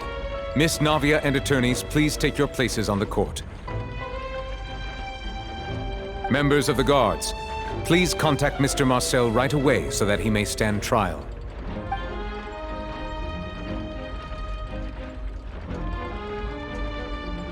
Mr. Marcel, you will not require an attorney. Is that correct? Apologies. It all just happened so quickly. I still haven't figured out what's going on. I think an attorney won't be necessary. This is probably just a misunderstanding between me and Navia. Very well.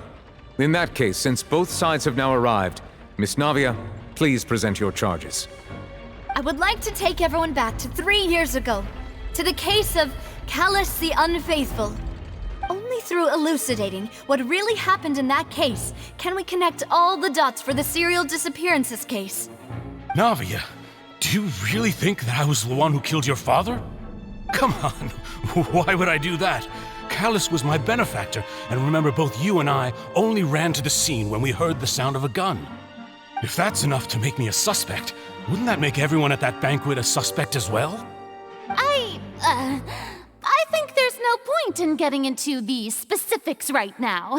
The audience doesn't even have the big picture yet.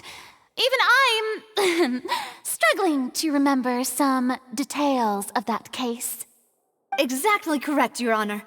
I must refresh everyone's memory about that case before I can explain my charge and reasoning. I see. In which case, I will recount the findings about that case as originally recorded by Maison Gardiennage.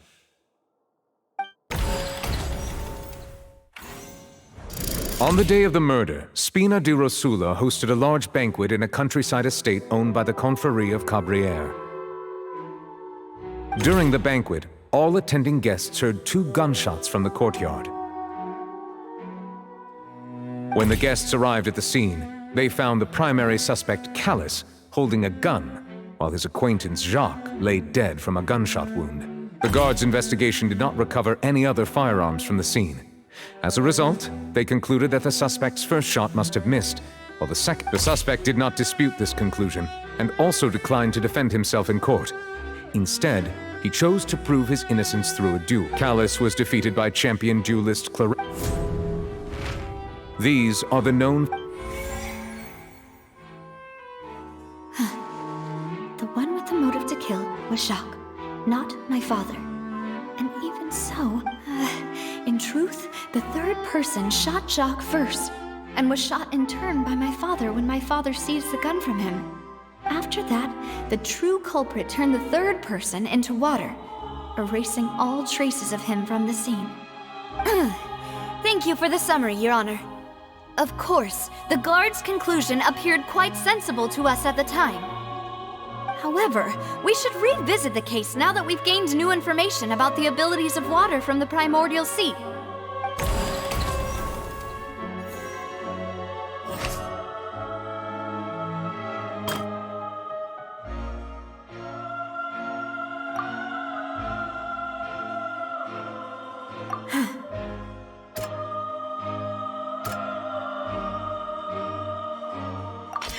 The testimony of the victim's family. However, in the end, unfortunately...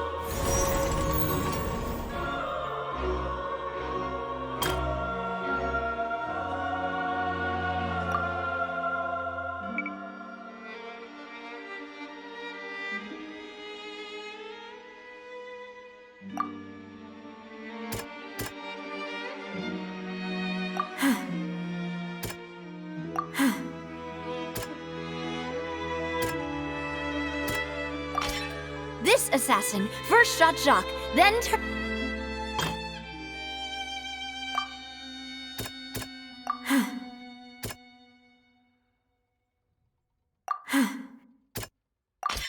A pile of clothing was, but now, since it was realizing this, the true culprit caused the hired assassin to dissolve into water, leading everyone to believe Callus was responsible for Jacques' murder. This is the true version of events.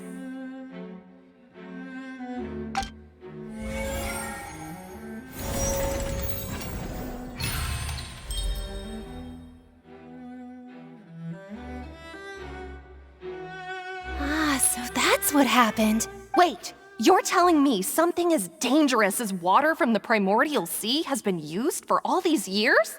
What a great theory. It also explains Callus's and Jacques' respective motives. I guess they didn't shoot each other after all. Mr. Marcel, you are the one being charged with the crime. You should provide a rebuttal if you wish to prove your innocence. Ah, but I think I agree with everything Navia just said. In fact, there was nothing in her speech that directly implicated me. Then, may I ask some questions? In my opinion, we primarily need to determine two things. 1. Do you have the evidence to back up your claims? I'm afraid not. At least not at this very moment. Boo! If you don't have any evidence, you should just go home! I may not have the evidence with me, but I know where I could go to collect it. If we look up the deserted clothes against a record of people who went missing around the same time, we should be able to find a match. Considering the serial disappearances case, the guards probably kept careful records of all missing persons from around that time, regardless of age or gender. That makes sense to me. Monsieur Neuvillette, I would consider this to be a reasonable investigative direction. Why do I feel like Farina's acting a little differently today? Maybe she's scared of embarrassing herself again? Alternatively, she's become more diligent after charging an innocent citizen in the last trial. My second question has to do with the ensuing duel. If the truth is indeed as you described, then why didn't Mr. Callus explain himself in court? If he had testified that a person had been dissolved, he could have at least mounted a defense. I've thought about this too, and the answer is actually pretty simple. He felt there were things that were more important to him. The dissolving power of water from the primordial sea is an important secret for the true culprit of the serial disappearances case. My father could have exposed it for all to see, but he chose to take it to the grave. At that time, Spina di Rosula was in dire straits, and his reputation had already been shattered.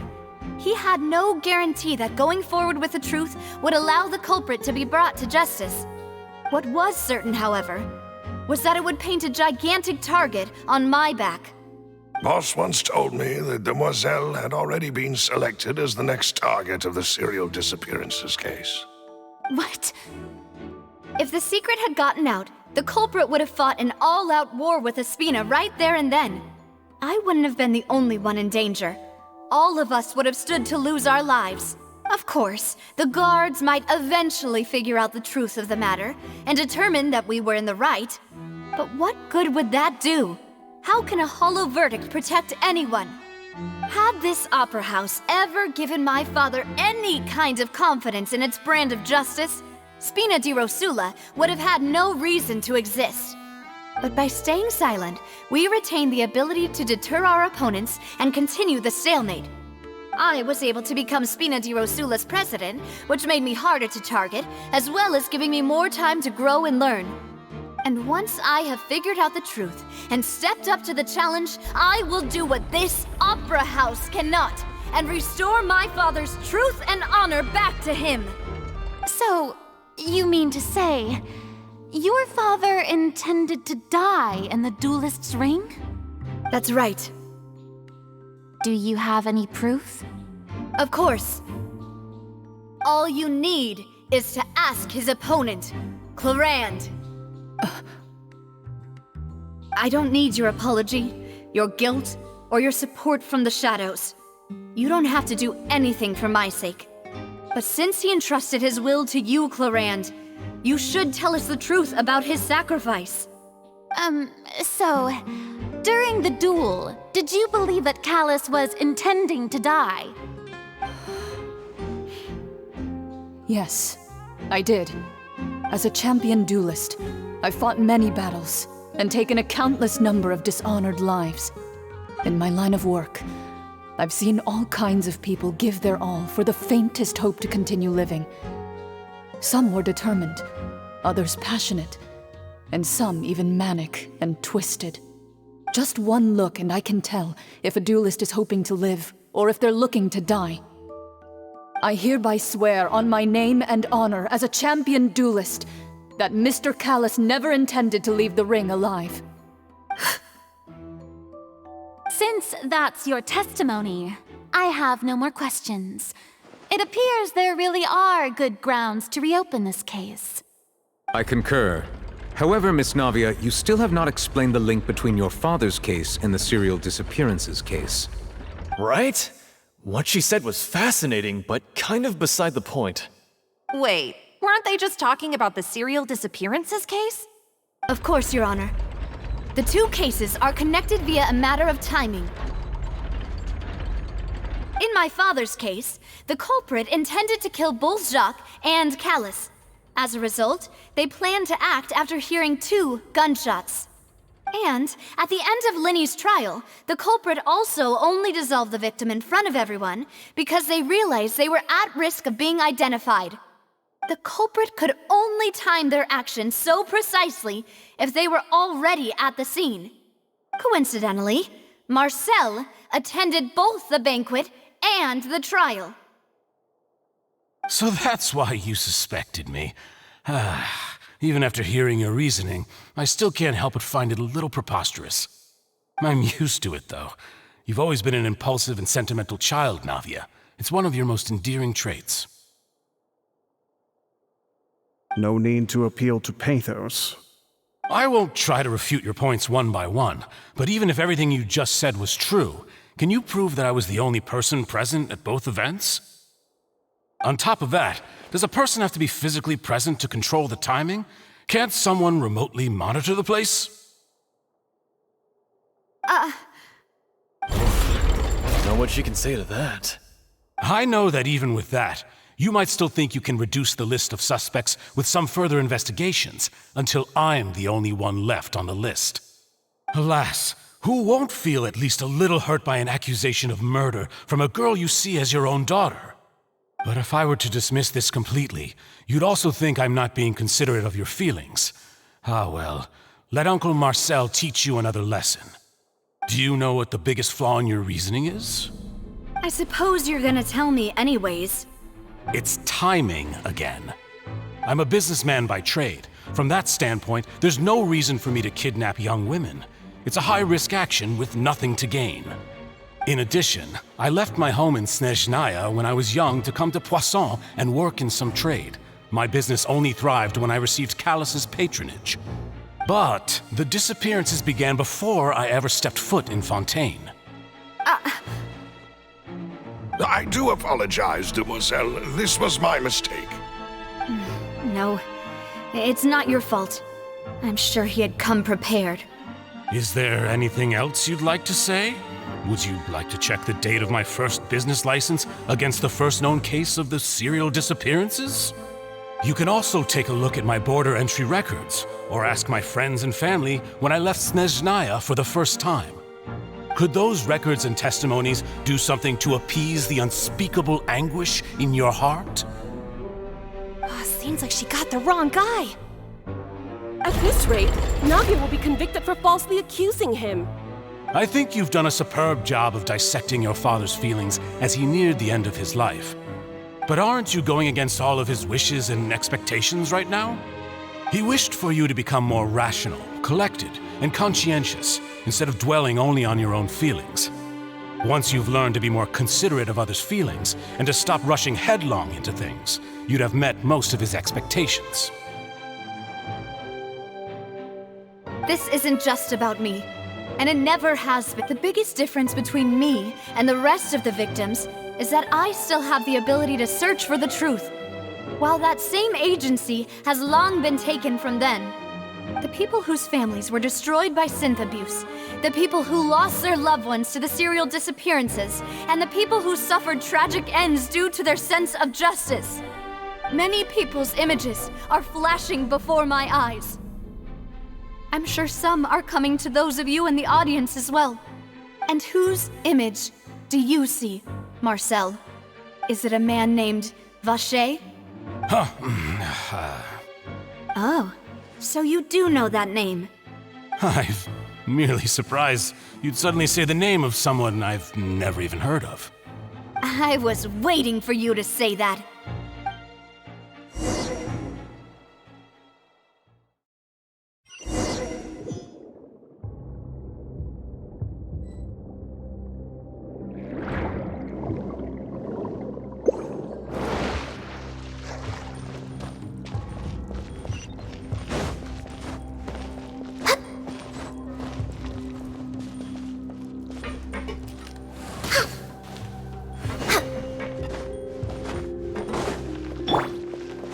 Illusion shattered!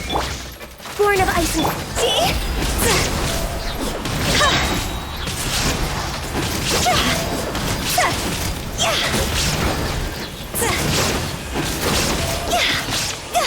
No touching!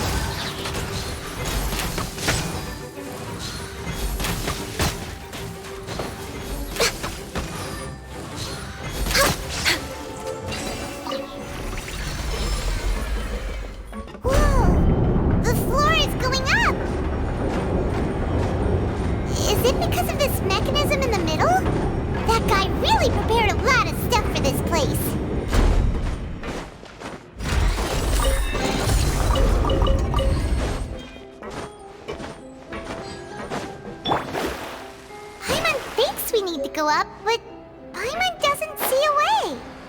Let's take a look around. Maybe we'll find a hidden mechanism that'll show us the way up.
water level is rising. Now we can swim to the top. But this is still a ways away from where we need to go.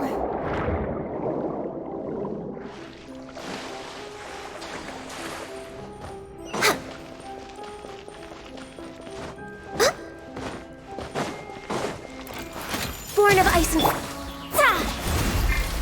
There is no escape!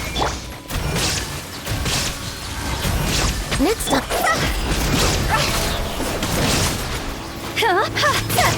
Higher, higher, hands on fire!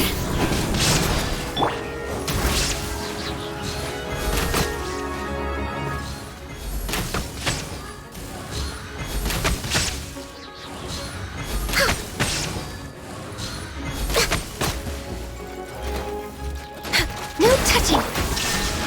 Decided by destiny! This is long overdue! See?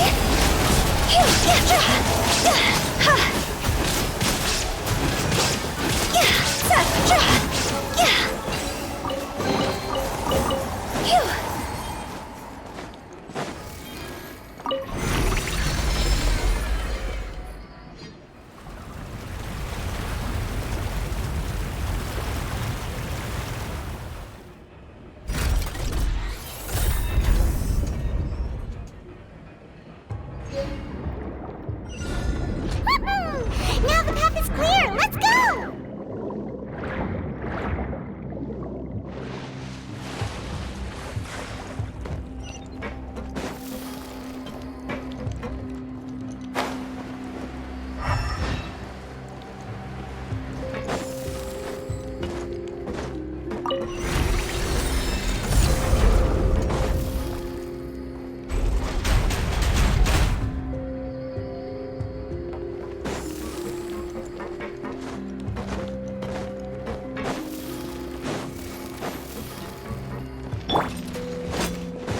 Illusion shattered!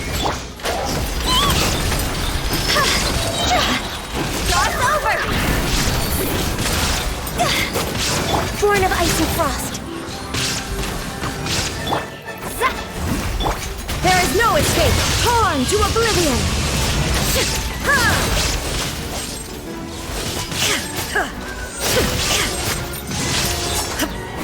Shine down!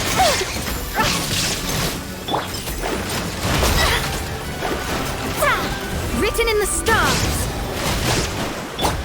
There is no escape! No touching!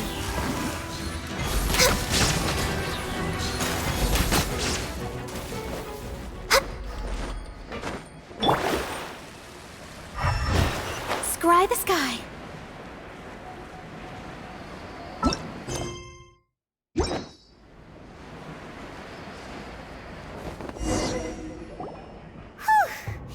After all, though, as expected, the mastermind isn't here.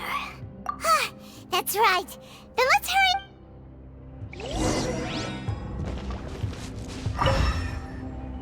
What's all this? Pink accessories, a hair tie, a necklace, even a makeup box.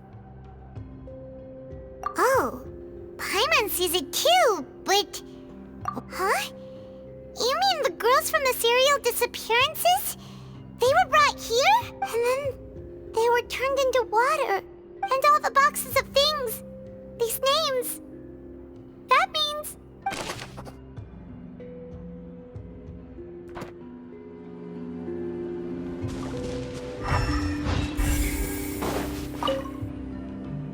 Oh, look! There's an important-looking basin over here. And it's full of water. That means...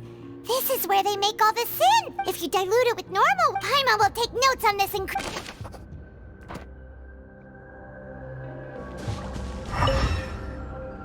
Let's see what's written here. Nothing!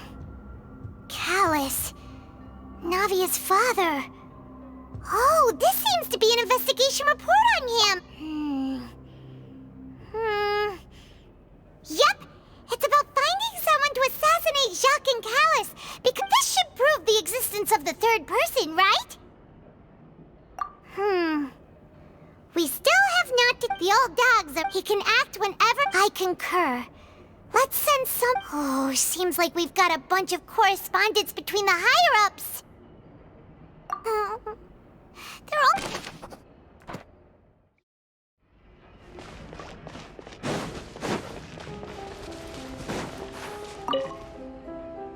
What's this over here?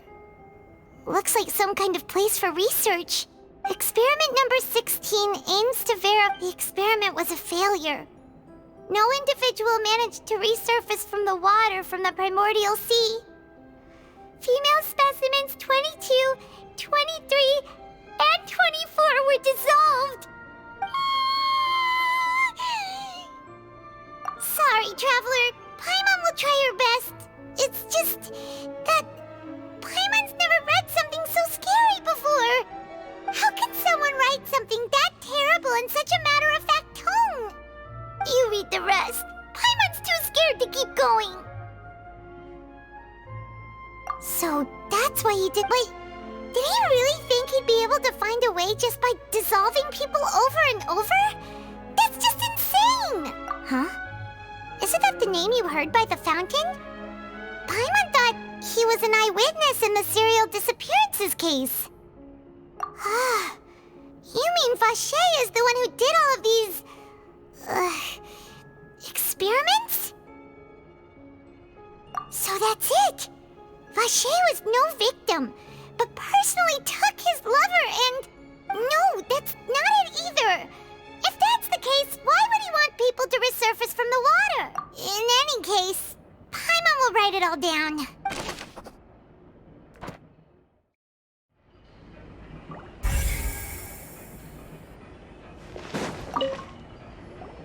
Whoa! There's so much synth here! And so many bottles of ingredients that probably just contain the waters of the primordial sea. Mixing in progress. Whoa! There's even fruit-flavored synth? Yep, it's... We've looked at almost everything here and... Yeah! We haven't found anything that reveals his true identity. No wonder even Neuvillette wasn't able to find anything.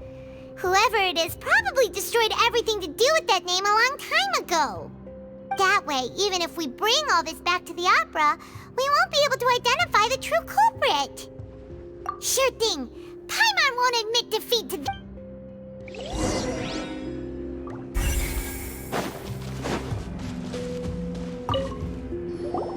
You take that side and Paimon...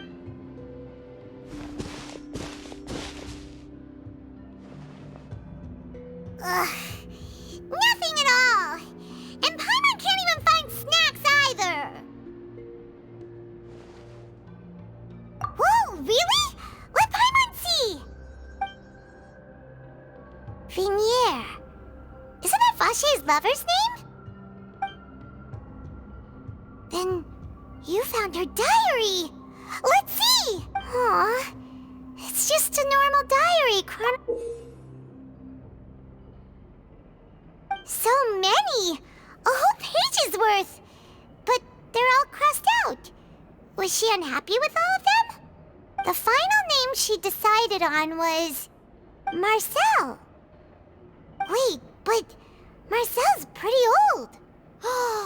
Has this case been going on for so long that he's Vache and Vinier's Hey!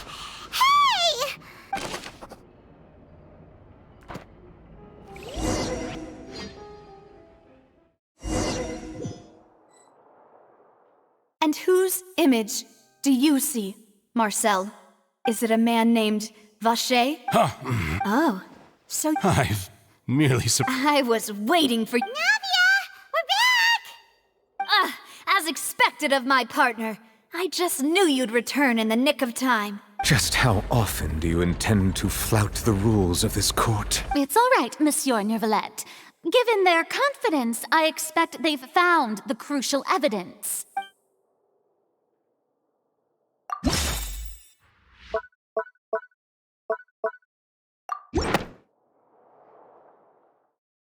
But the truth of it, Marcel, is that you've always been Vache.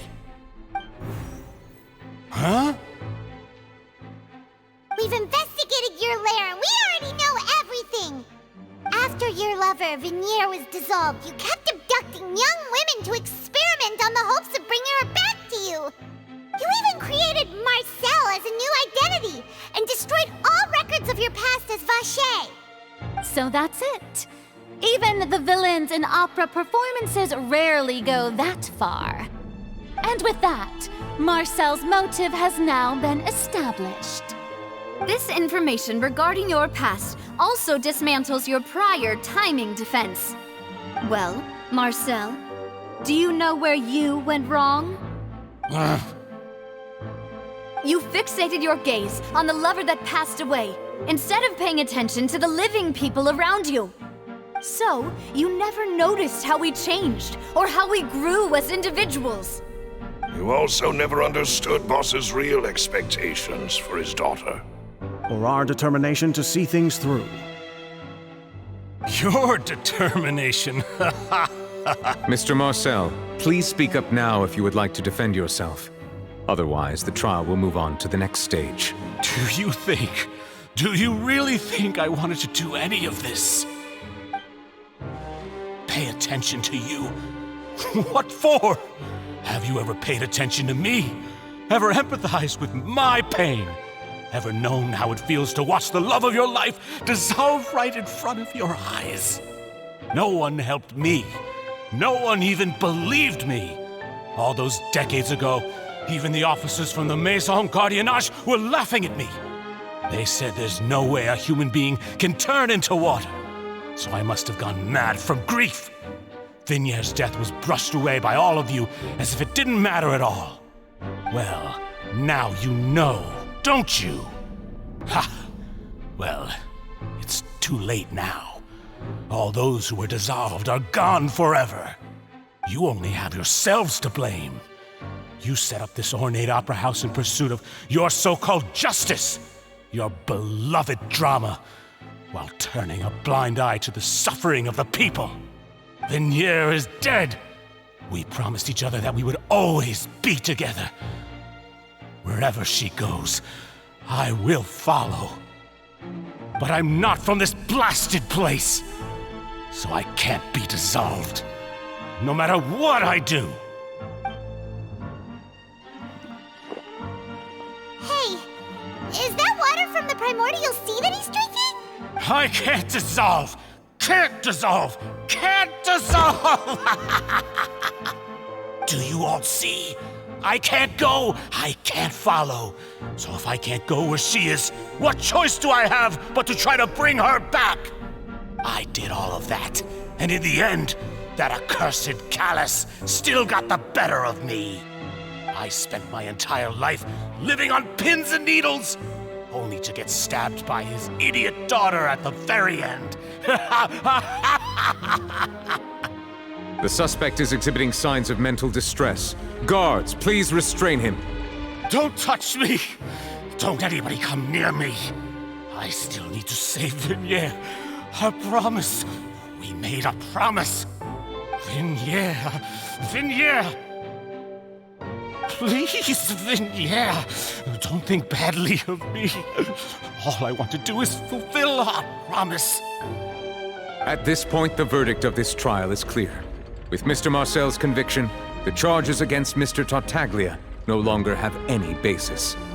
Fine by me. I was in a bad mood, but after a show like that, I'm actually feeling pretty good. Traveler, please submit all the evidence you have collected to the guards, so that I might review and summarize the truth behind the serial disappearances case. The man now known as Marcel was originally named Vacher and worked as an adventurer with his partner and lover Vinier. During an underwater expedition, Vinier accidentally came into contact with water from the primordial sea and was dissolved in front of Vacher as a result. Vacher learned of the primordial water's existence through the work of others and began to kidnap young women for research, with the goal of discovering a method to restore Vinier back to life. To cover his tracks, he invented the new alias of Marcel and began to operate a business in Poisson.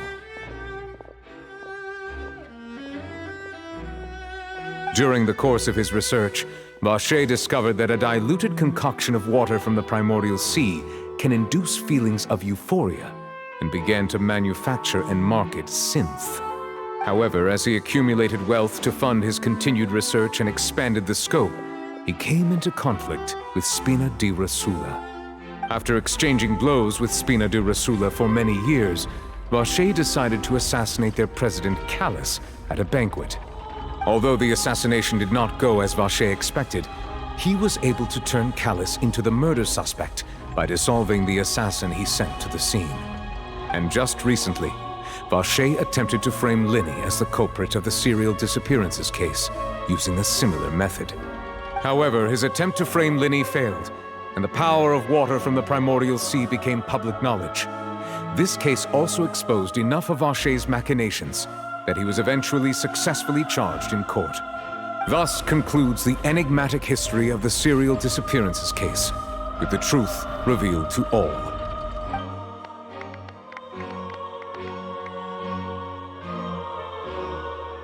The Oratrice will now deliver the final verdict regarding the charges against Mr. Vacher.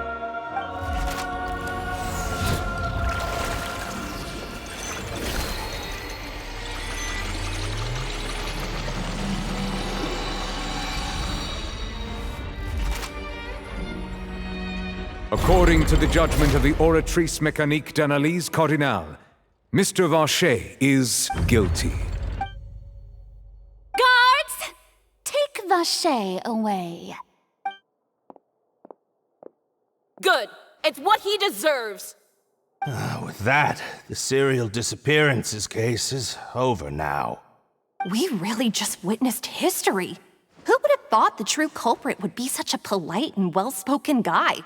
Yippee! We helped Navia bring the bad guy to justice! He's hurt so many innocent people and now he's finally getting what he deserves! Huh? Are you okay? Demoiselle, you were absolutely... The day our late boss had always hoped for has finally come. You can rest easy now, knowing justice has been served. Yeah. It's finally over. It's all thanks to you guys. And my partner. See, Papa? Spina di Rosula's still doing well with me at the helm. Well now, hasn't this been a most delicious piece of drama? The villain has been caught, justice has been served, past wrongs have been righted, and it's a big ol' happy ending. Since it's been such a great show, I'll just let the false accusations against me slide. Either way, I've still got some business to attend to. So, if you'll excuse me... Please wait just one moment, Mr. Tartaglia. What now? None of this has anything to do with me. According to court protocol, since this trial was initiated due to a charge against you, a verdict must also be made regarding the initial charge before the trial can conclude. Oh, come on. Is this really necessary? Haven't you already caught the real criminal? Isn't it time for side characters like me to exit stage left? Please respect the laws of Fontaine. This has always been the rule. All right, but this sure is a lot of hassle. All I need to do is stand over there, right? Let's just get this over with. Through evidence presented in the public trial that was just held, it has been established that Mr. Tartaglia has no direct... The guilty party has been identified, and thus it is logical to suppose Mr. Tartaglia. We now turn to the Oratrice Mécanique... According to the judgment of the Oratrice Mécanique d'Analyse Cardinale, guilty. What? Hey! That's not funny! Didn't you just say I'm supposed to be innocent? What's with this verdict? Is your justice machine malfunctioning? Huh? This has never happened before. The Oratrice actually returned a different verdict from the Chief Justice. I mean, have you ever heard of an innocent Fatui Harbinger? Do you think the Oratrice might have just convicted him on general principle? But weren't the charges about the serial disappearances case?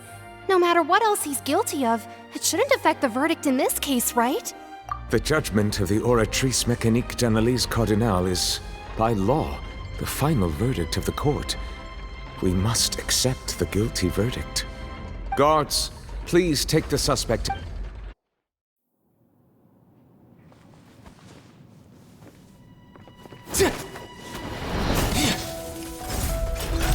So this is how justice is done in Fontaine.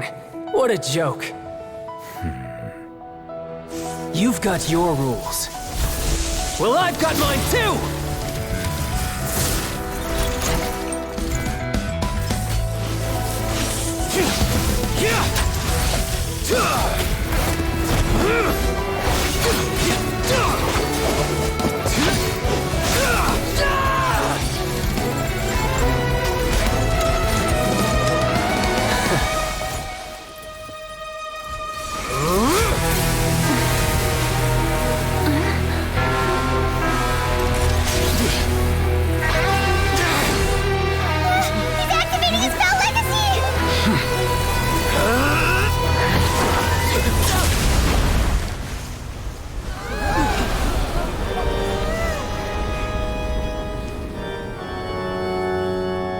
I am sorry.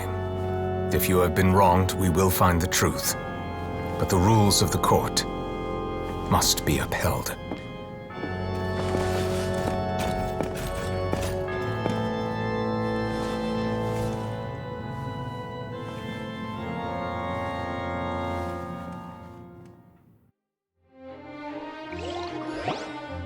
Hey, Monsieur Novelette, what's going on?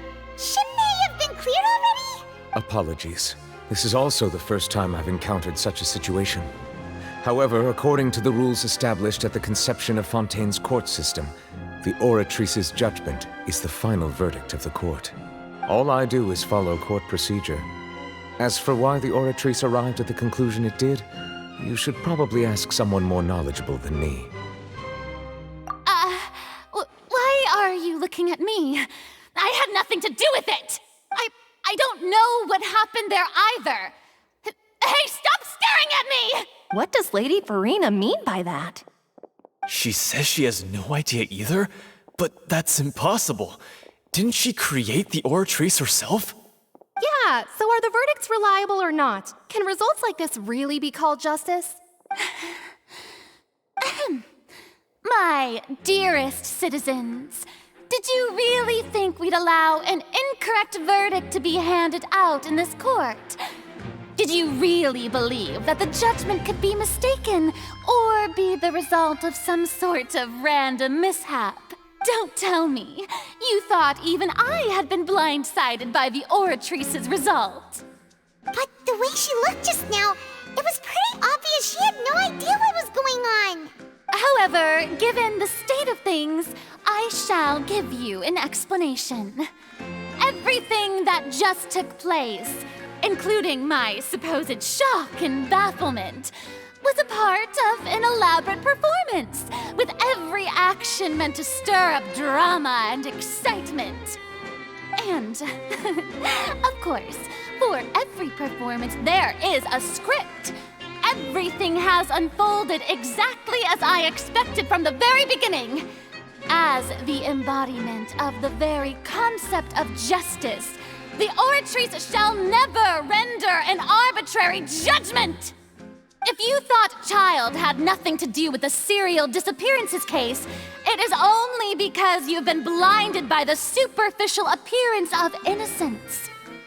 Everything he's done, not to mention the danger he poses, are beyond ordinary comprehension and completely unforgivable!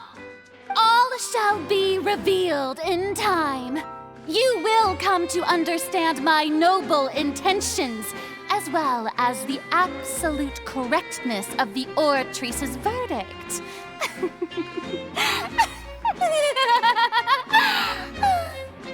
Now, having said that, although I hate to leave things hanging in suspense, it is now time for this performance to end.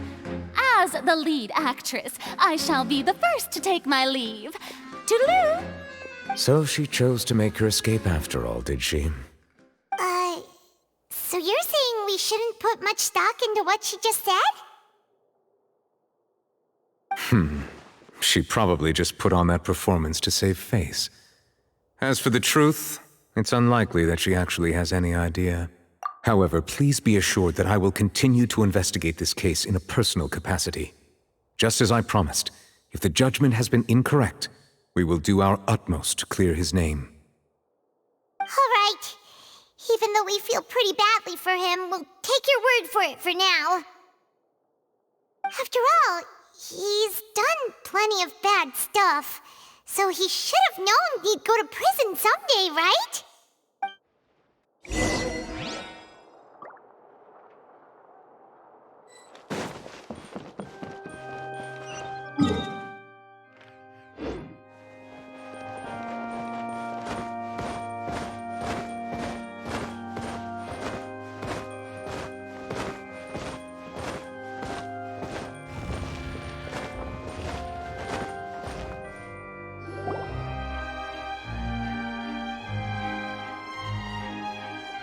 Hey, what are you doing? Quick, stop him!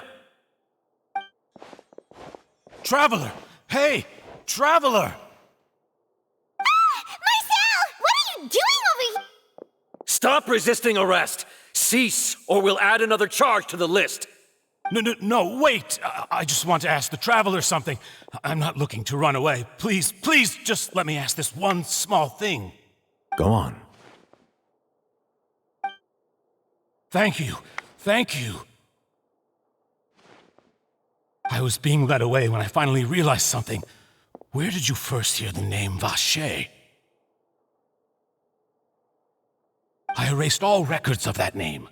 So, unless... Are you still trying to prove your innocence? Give it up. You've already been convicted. Really? You did? You're sure? You met her? But how could that be? The Fountain of Lucine? Then she's been so close to me all along. And I just never... Please give me a chance to talk to her again. Just let the Traveler take me to the fountain to see her one last time. This is the last request I'll ever make in my life. You can do whatever you want to me afterwards. I don't care. What? Give an inch and you want to take a mile? Do you think serial killers get to make requests like that? Paimon agrees. Why should we give him what he wants when he's only done a ton of super terrible things? This request, is it worth as much to you as your life? Of course! Wait, no. It's worth even more than my life. Humans. Will they betray the instinct to live just to satisfy spiritual needs? Very well. I will grant your request. Your Honor, I fear that... I will go with him. You do not need to worry about any escape. In that case, I shall leave him in your most capable hands, Chief Justice. Thank you, Your Honor.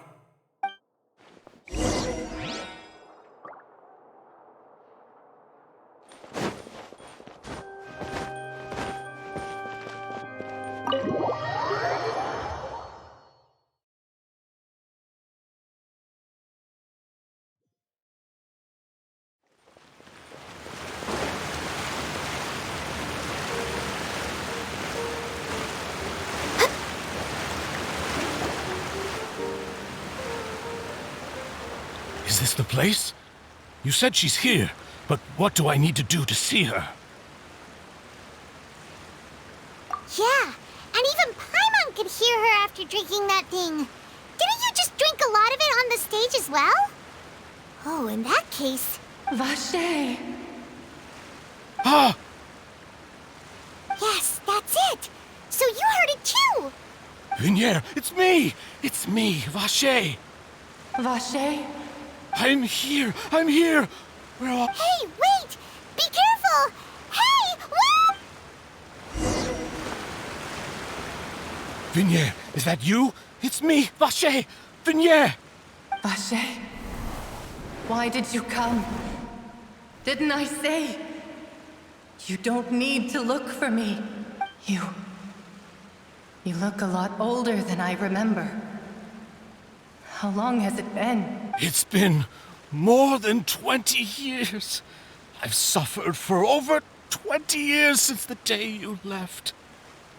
All this time, only the thought of bringing you back has kept me alive. Nothing else mattered to me. I must be dreaming. Who would have thought I'd get the chance to tell you all of my feelings like this? Vignere, you are my everything. I really don't know how I could live without you. But Vache, if you ask me, this world would be better off without you. What are you saying? If not for you, I would have finished my law degree and probably become a top-tier attorney one day. If not for you, I would have continued to pursue my love of the arts, and my works would have been displayed in the Palais Mermonia itself. If not for you, I would at least have been able to take care of my mother.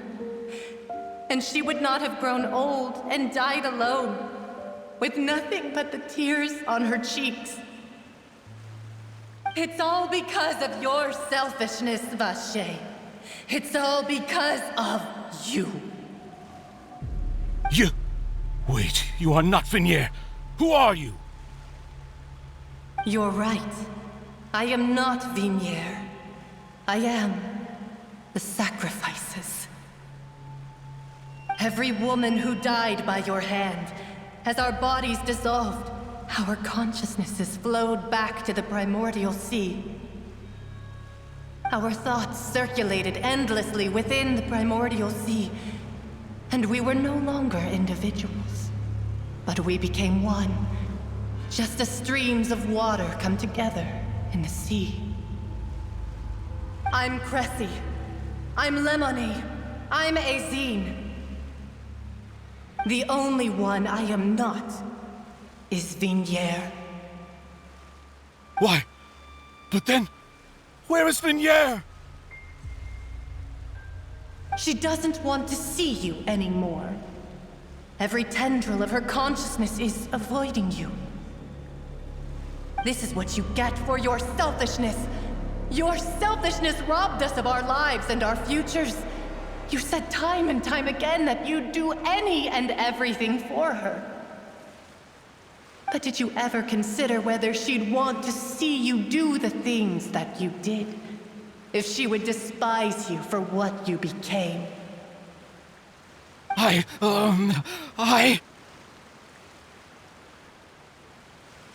You are a liar, a heartless murderer, and a cowardly narcissist. The only thing you are not is Vignere's beloved. From the moment your first victim died and her consciousness merged with Vignere's, she has had nothing but pure hatred for you.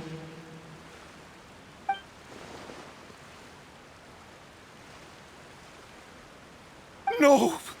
Vignere! She can't hate me. Let me see her, please. Have mercy.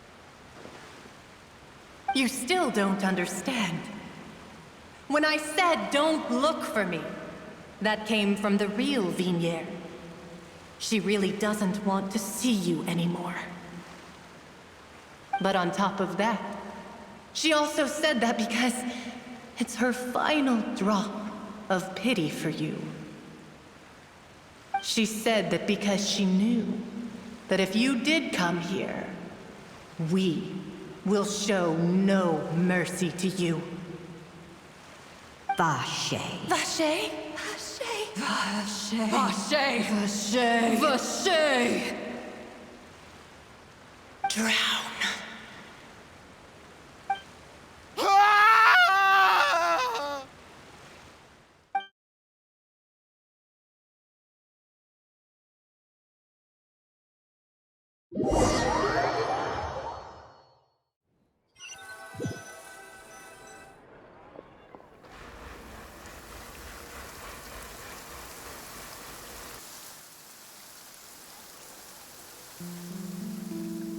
Finally, we have some time to do shopping. Gosh, it's really been a long time since we've been able to relax. Huh. Well met, partner. I knew something great was going to happen when I woke up in such a good mood today. Even this weather can't put a damper on the demoiselle's mood. It's a pleasure to see you both again.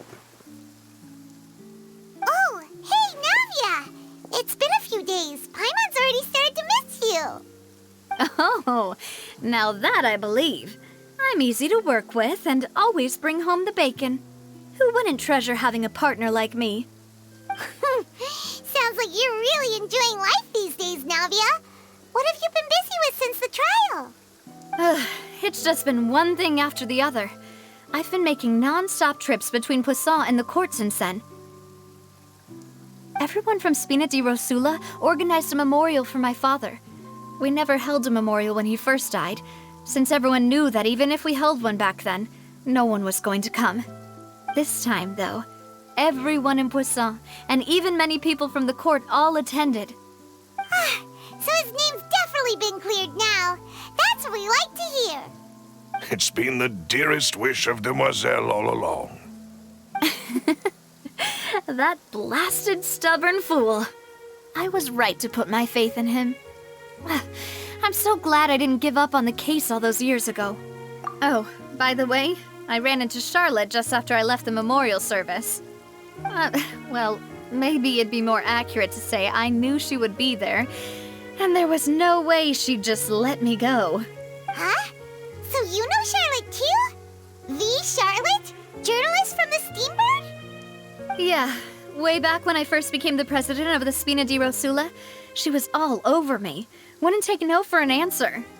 I believe the story was called The True Heart of Darkness, Secret Tales of the Yellow Rose. To be fair, though, it was a really flattering feature. So, we've been on pretty good terms ever since. She was trying to lean on our friendship to get me to do an exclusive piece on the serial disappearances case. But draws... Oh yeah, she told us about that. Little tricks. She's always been super interested in that case, so now her wish has finally come true too. Anyway, I told her to make sure that when she writes about you guys entering the opera house with the critical evidence, that you both sound really cool. Now that's another thing to look forward to. We trust Charlotte's skills with a pen for sure. Oh, and in other news, I also took Clorand out for a meal. Oh, are you two on better terms now? While you were investigating Vaché's headquarters, Clorand gave testimony on my father's behalf. It was thanks to her that we were able to turn the tide. I wanted to thank her. I mean, there's also no point in being awkward all the time, so we took the chance to reconcile with each other. Oh, that's great. Paimon also thought Clorand wasn't actually a bad person. It's always good to have more friends. Anyway, now that the case has finally been solved, perhaps it will slowly begin to fade from the public consciousness. Oh, actually, there's still one last thing I need to do. What is it? I should pay a visit to my father's grave and tell him the truth of what happened, as well as how it all ended. And on top of that, just how much people still look up to him to this day. That includes me, too. Miss Navia. Indeed. We want to go too! We also think Callus is a really admirable person. Sure thing. I'd like you two to share the moment with me. After all, without you, there might not have been such a positive ending. And in that case, everyone, let's be off. Considering the recent weather, we'll be lucky if we can reach Poisson before dark. Yeah, you're right. It's been raining non-stop for a few days now.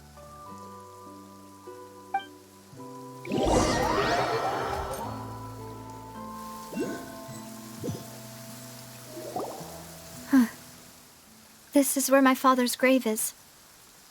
To be perfectly honest, even I haven't been back here for a long time.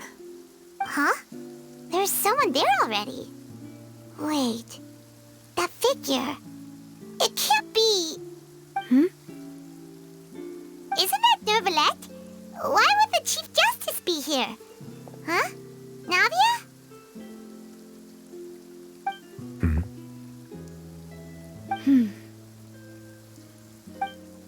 My apologies. I should have asked before coming to pay my respects. Don't say that. Sorry about that. Oh, I was trying to say there's no need for you to apologize. I wanted to show my father how much I've grown, but still, I doubt I've grown to the point that even the Chief Justice would feel compelled to apologize to me over and over. In that case, I will stop apologizing for now. You really could use some pointers on understanding human emotions, Monsieur Neuvillette. In any case, why did you come to Poisson? Well, ever since that day, I've been turning a question over and over in my head. Just what is justice, anyway? There was once a time when I didn't want to believe that there could be anything more important to humans than life itself.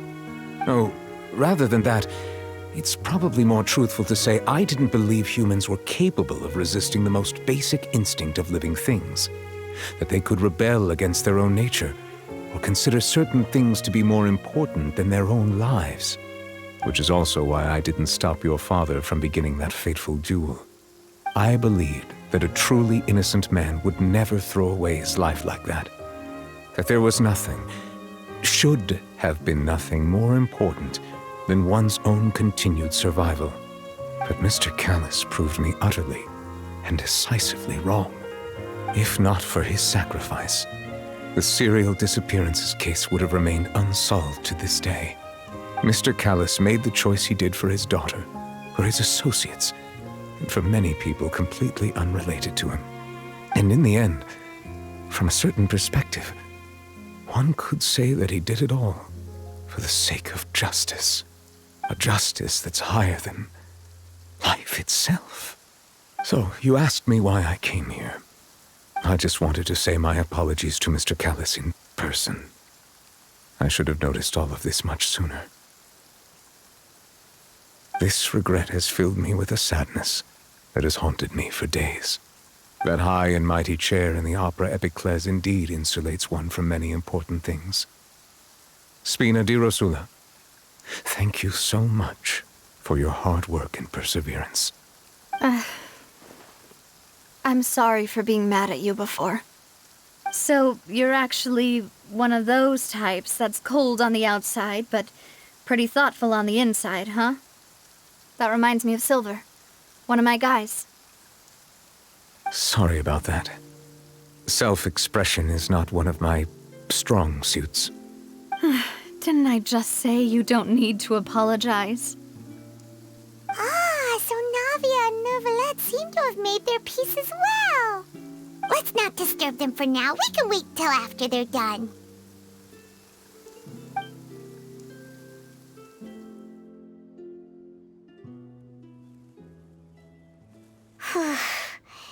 Paimon's never paid respects at someone's grave before. Did Paimon do anything rude there? Huh? Oh, Paimon didn't know that was a thing. But Paimon doesn't know what she would do if she can't fly. Oh no. Paimon hopes Miss Navia won't be too mad. Anyway, Neuvillette is still standing around there. It's not often that we can catch him alone like this, so why don't we go talk to him for a bit? If we can't talk to Lady Farina, we can at least talk to him, right?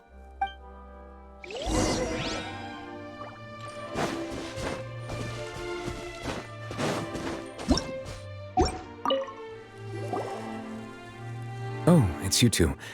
Did Miss Navia invite you to come pay your respects to her father? Mm-hmm. We ran into Navia on the streets today, so we just followed her here. I see. Then is there something that I can help you with? Well, it's pretty hard to run into you like this since you're usually super busy. So we figured we could try to ask you a few questions, if that's okay. Please feel free.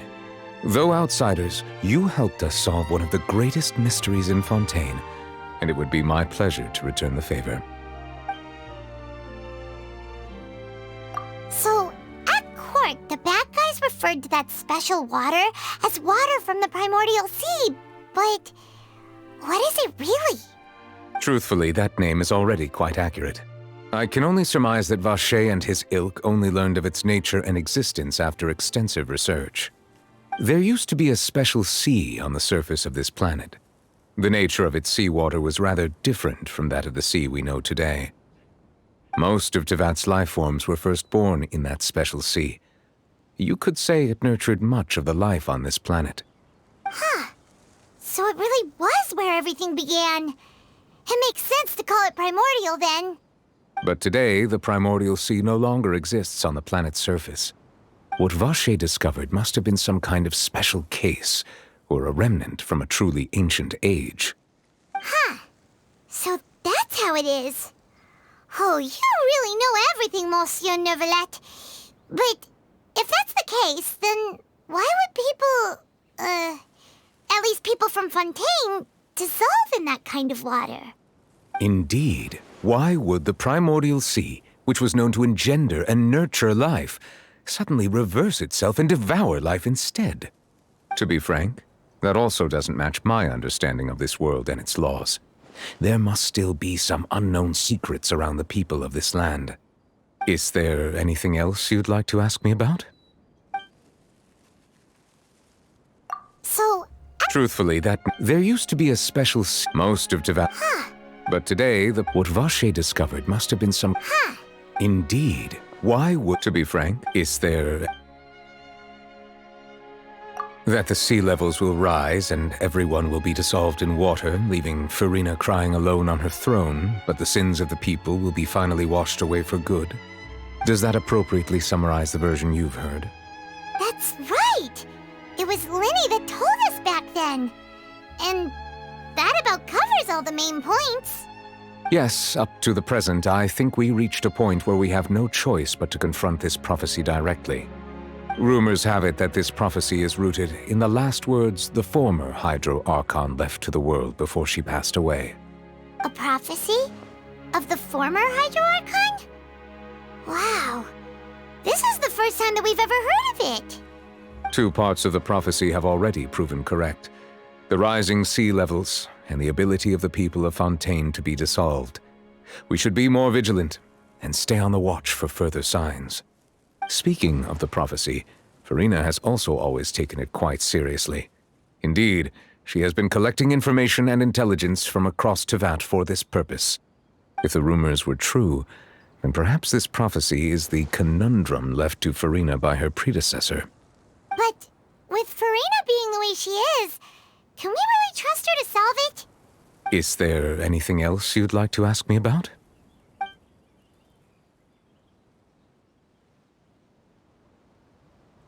My apologies. My investigation has still not reached its conclusion. However, I still believe the judgment of the Oratrice was not rendered arbitrarily. But you also said you thought he was innocent. For many years, I have been quite aware that the Oratrice does not simply mechanically repeat the verdict that I give on each case. As a divinely created mechanism, the people's unified faith in the concept of justice is integrated into it. Not only can it produce the incredible power of indemnitium, but it likely also possesses other traits, such as self-awareness. Which is all to say, I have been prepared for a situation like this for a long time. Huh. So when Linny told us that he heard a human voice from the room where the Oratrice's core is stored... I was not aware such a thing had occurred. Perhaps that could serve to prove my conjecture. I will add that to the list of items to investigate. In any case, I am inclined to believe that the Oratrice does have a methodology all its own. We just do not have enough information. Based on Farina's reaction, I doubt even she had any idea what was going on.